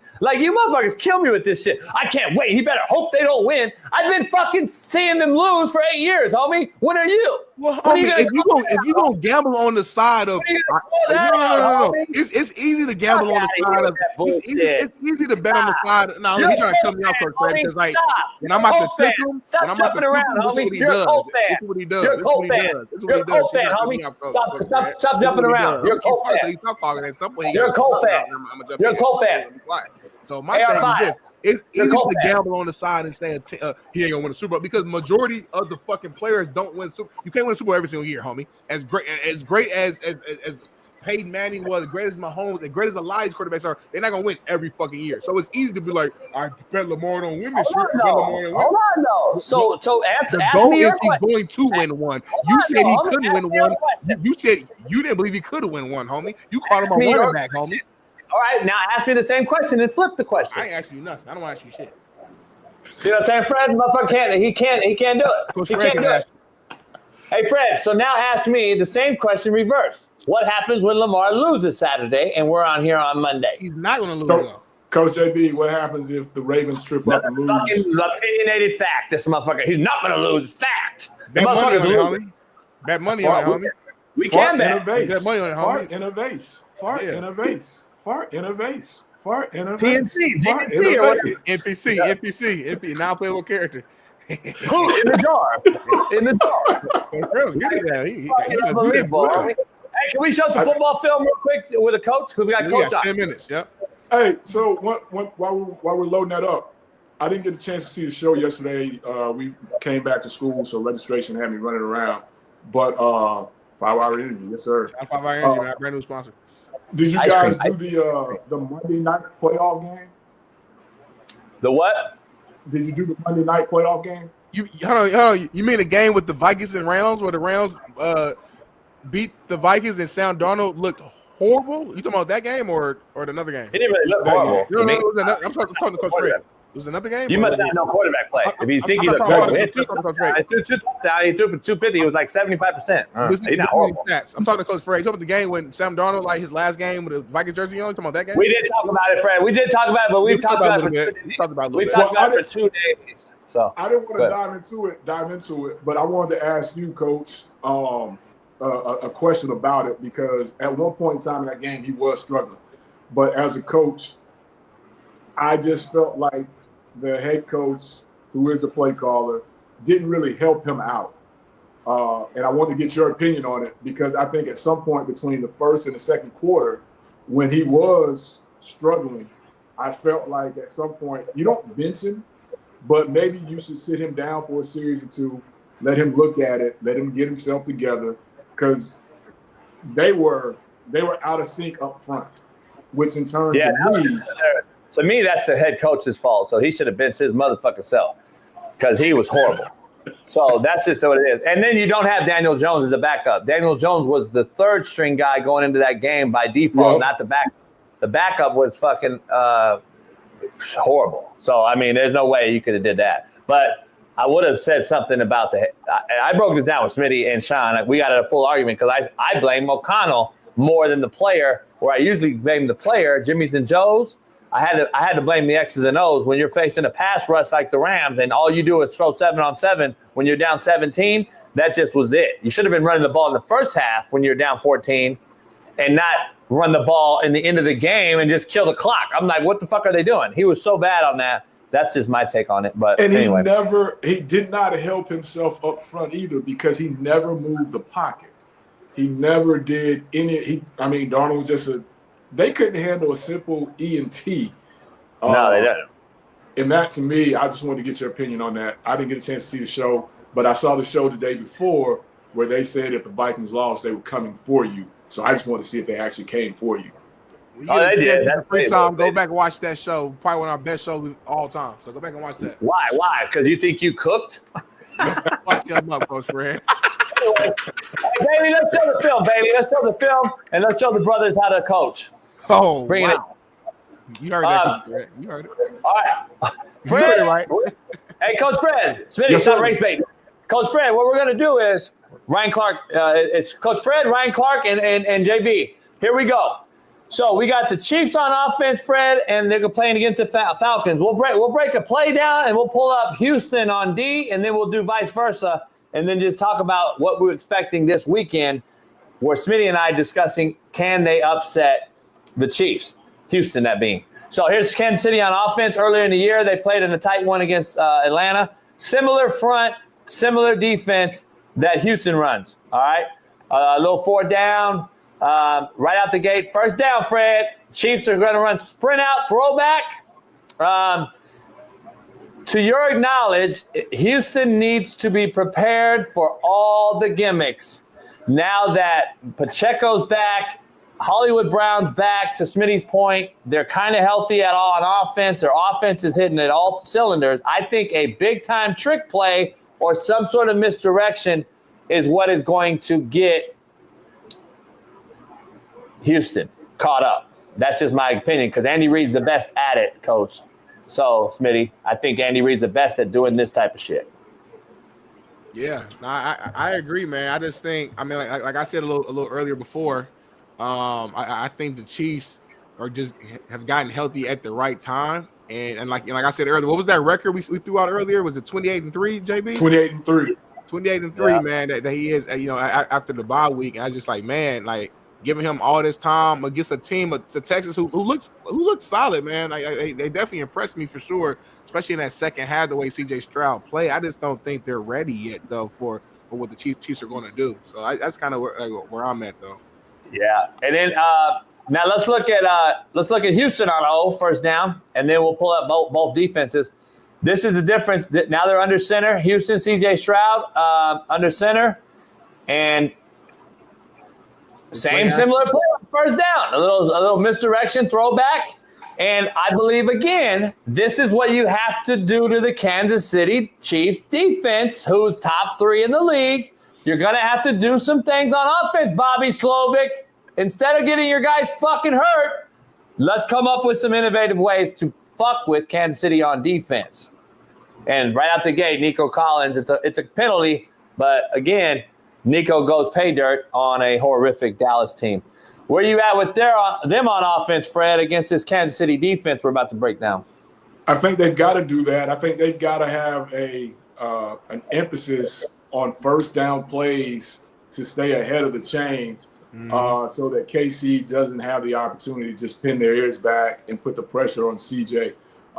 Plays like that, I think, are an extension of the run game, as we know in football. And I think if they can get to the 2nd and 5s, the 2nd and 4s, and stay out of the 2nd and 8s, the 2nd and 10s, the better they'll be.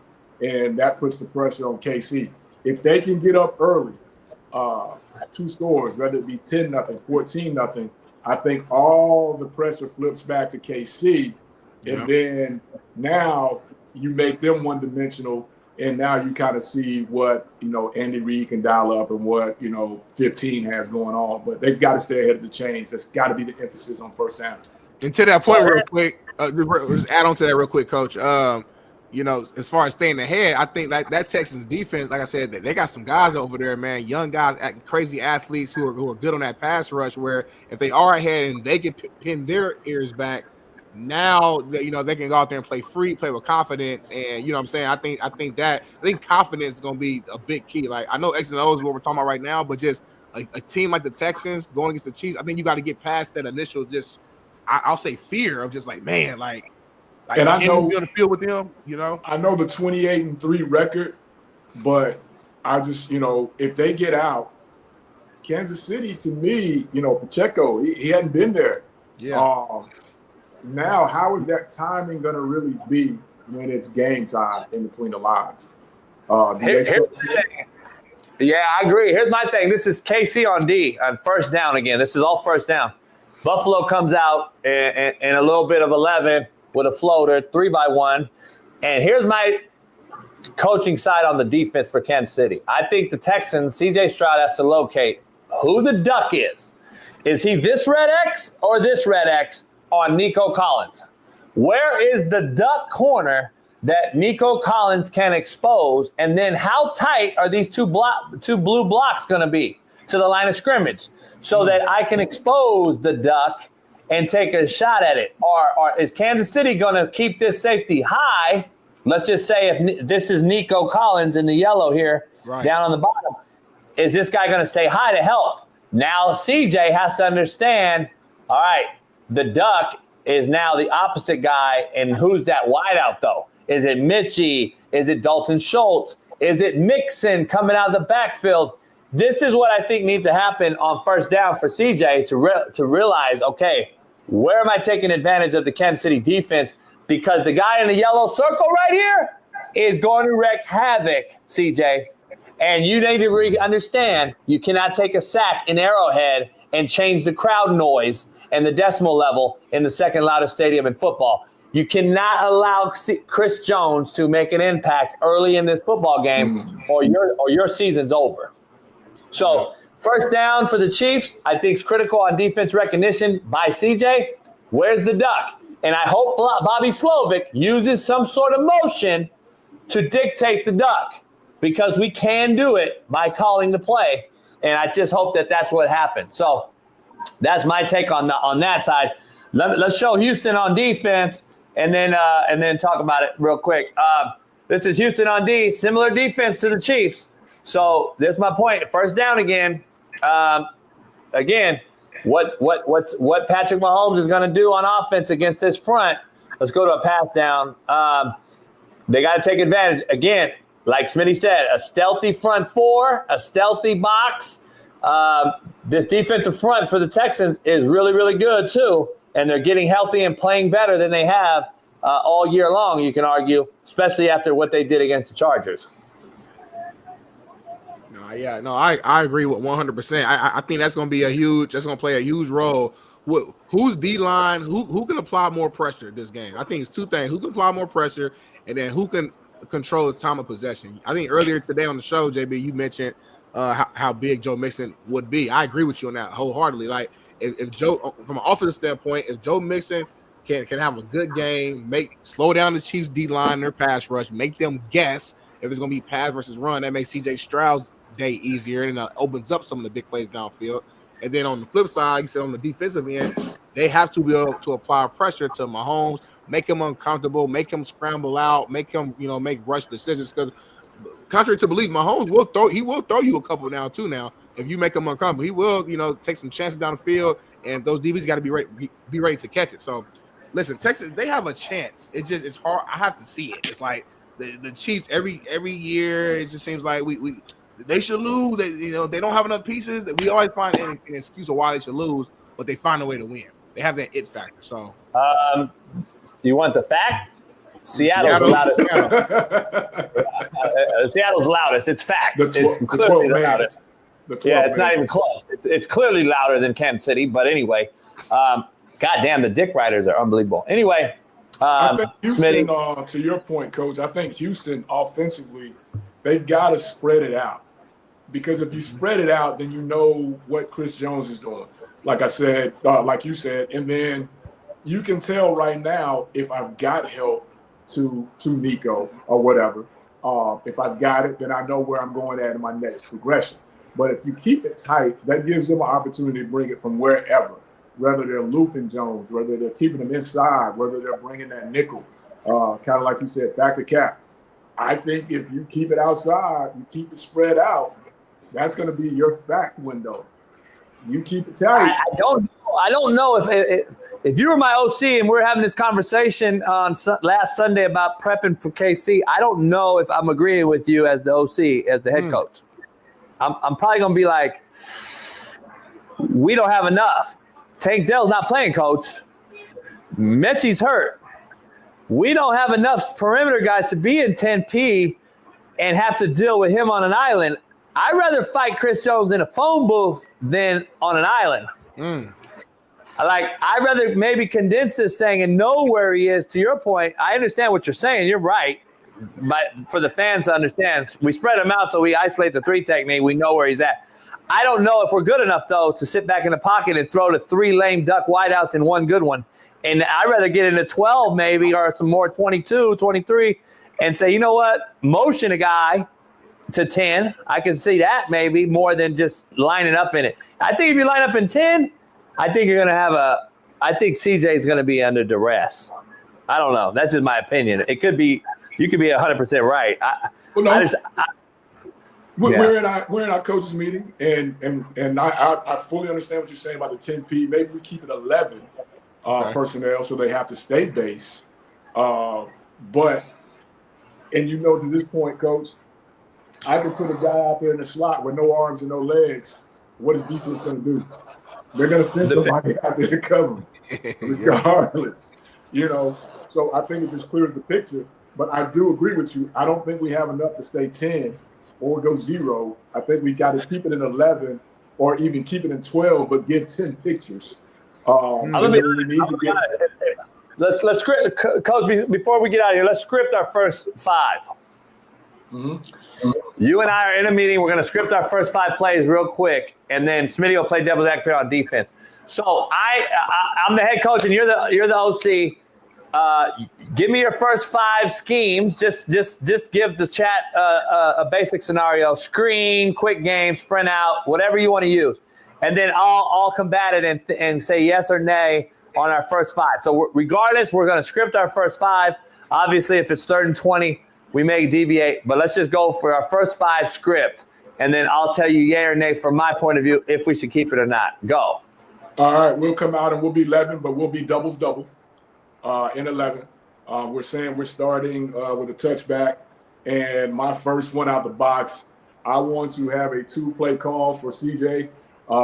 Depending on where Chris is, I want to run the sprint away from him, meaning if he is to our left, all right, we want to sprint right, and I want to get us into a concept of where we've got to go with an out, with an under coming from number 2. And then, whatever we do with the outside, because we're sprinting away from it, bringing it all back. Reasoning, I want to see what the conditioning level is of Chris early. So we're going to put him on the move early, first down. Hold on. Go ahead, Bailey. Show the screen real quick, and so I can at least draw up what Coach is talking about, so we can show the audience real quick for the last 5 minutes before we get out of here. Here's what Coach wants to do. Say it again, Coach. You want to sprint? Away from the 3. So we want to find Chris, and we're going to have it call from the sideline. Wherever he is, we're sprinting away from the 3. Right, see left. We're going to sprint here. We're going to sprint away. Going to sprint away from the 3. There's the 3. We're going to sprint away from the 3. All right, we're going to make him chase early. We're going to make him chase early. But we're also going to try to clear. You want to run a crosser? Yep. Some sort of flood concept. Something that easy read for him. Get it out of my hands, turn it up, or throw it away. Easy read, but we on the move, first down. All right, first down. So I'm going to say we're in the boundary here, so I'm going to say first down. I don't mind it, but I'd rather run at Chris Jones. And here's the reason why. We always talk about running away from the best player. I always ran at the best player because I think running to him means I can double him and I can wear him out with some bodies. I would like to see screen on early down and distance as much as you can, Coach, this game. And I want to not block Chris Jones as much as possible. I want to, read his ass and let him get to the QB and act like he busted a nut and be like, ball out. And then I want to screen his ass as much as possible, get his ass to the Q, and then, because he is not affecting me if I don't block him and I read his ass or I screen his ass. I'm wearing his ass out early and often as much as I can, and then I want to sprint out to his ass and put 2 bodies on him. That's just what I'm giving you as the head coach, but keep going. We're on second down now. Second down, and to your point, all right, let's say we got a 5-yard completion there. Now we're 2nd and 5. Now I want to get to the edge, but what I want to do, I want to go pin and pull to him. So we're going to down, to him, get hands on, and now we're getting outside. Again, we're putting emphasis on him. Like to your point, now we put 4 sets of hands on him. What normally happens, Smitty, if you in a pass rush and you get 4 sets of hands, most of y'all stop. Being double teamed. Looking around. Yeah. but we're still putting pressure on the perimeter, which I think they have to do. I think we got to put pressure on the perimeter because I don't know how good we are in the middle to be able to move him consistently. But this puts us on the edge with an opportunity to pick up that first down. Some sort of waggle, some sort of pin and pull play pass, or naked. Truck, hand the ball. All right. Yeah. All right. Third down. Third and short. Third and 2, third and 3. This is the third scripted play call, by the way. Third and short. We're going to say we've been pretty successful in those 2 plays. Third and short. Now, let's get into that Reid game where we can actually see what they're doing to us. Where we don't want to put CJ in a lot of harm, but it's third and short. Just read it. Turn him loose. We're going to read it. We get crash. You know what to do. He plays halfway. Give it. Any gray area, give the ball, and we'll play from there. I like that. And you probably gonna get that first down on that situation. Ooh, I like it. I want to see that right there. I'm going to go crack this safety, and I'm going to pitch off the corner. And I'm going to read the end on give. I'm going to pitch off this corner out here who don't want to tackle anyway with a motion and see if we catch him going through all this traffic and man down here and fight through the pitch. That's what I would like to see on third and short if we can. All right, your fourth play call. Fourth play call. Now we're going to test it. We're going to see where that safety is. Take a and shot. I want to push it. I'm going to take a shot. Yeah. I want to see if I can get Nico on some type of Your fourth scripted call, Coach, happens to be first down. So this is your fourth scripted call. It happens to be 1st and 10. Go ahead. We're going to take the shot still. Now I want to get him involved. Rather it be we go some sort of Reid game, whether, I'm even, I'm leaving, he's on top, I'm sitting it down, but it all happens within 10 yards with our number 1 guy on whoever, their best corner or their number 2 corner. Are you thinking play action with this shot, Coach? Now we want to max. I'm gonna max it. Well, 6-man pro it. We're gonna leave the back end, but we're gonna run the Reid concept with Nico again. Corner over the top. Once I get to 10, sit it down. I'm even at 10. I'm leaving. Let's read it up and see what we get. But we still take a shot to our number 1 guy. We're putting him in a bind. We're putting these guys in a bind right here with the double post and the vertical by 2, and then the Reid by 1 out here. He can blow it or he can come back if we get soft coverage. And then these 2 safeties are in conflict. CJ got to read it, and then the tight end's going to be your zone breaker. Yep. Love it. All right, 5th play. 5th script, 2nd down. It's 2nd and medium. 2nd and medium. We're just going to go downhill at it. Run a little power game, and we'll run the power to the bubble, to the shade 5 side. That should give us a clear double team, kick out. We should be able to get up to that backer. And again, we'll call it at the line. For the people that don't know, when we're talking about the bubble. The left side right there, that shade, that fight, Yep. Up to that backer. Down and around. Make sure we get that hinge, bite that defensive end up the field, and let's see if we can get up to that backer, and then we put that safety in the bind. And then that also gives us an opportunity to see how hard he's biting in the run game. If he's hell on wheels coming down, then we know what that 6 call is going to be. We're going to RPO it with the same action, throw it over his head, and hopefully get to the end zone. No doubt. Good shit. I love it, Coach Fred. I love it. Yeah, I want to run. I want to run at. See, I want to run at Chris Jones as much as humanly possible, and I want to screen his ass early and often, Smitty. I want to sprint out to him. I want to screen his ass. I want to run. I want to run to him with double teams, and I want to read his ass in the option game. I might speed option his ass if he's at 5 technique. Chris Jones is not as good at 5 technique as he is at 3 technique. I'm just telling you. Yeah. And KC puts him on the edge a lot. And if they do that, man. I guess he's trying to switch the protection up. I understand. I understand why he do it, but he's best right there on that inside. You know what I mean? For sure, it's night and day, in my opinion. Yeah, no doubt. But hey, great show, Fred. Appreciate it. It's Work Boot Wednesday. Broke some film down. We'll get back to it next week after the Natty, and maybe we'll have you on another time. Maybe this week or Friday if you're free. But we'll talk. Yeah. Let's do I it. bet. Hey, Bailey. All right. Bailey, before I get out of here, Bailey, man, put that commercial back up. You want to see it again? I'm not saying, Smitty. I thought this motherfucker gave Bailey another demand. Right. Yeah. Shit. All right. All right, Fred, we'll see you next week. Appreciate it. All right, guys. Peace.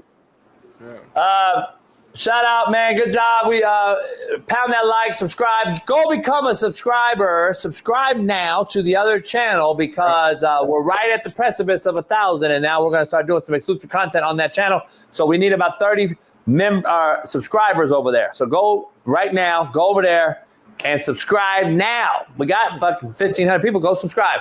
Shout out everybody for joining the show. Noel will be back next week. Bring back Coach Gio as well. And we'll get some more film breakdowns with Coach Mazon next week. So everybody in LA, stay safe. And Smitty, hopefully you get to North Hollywood. And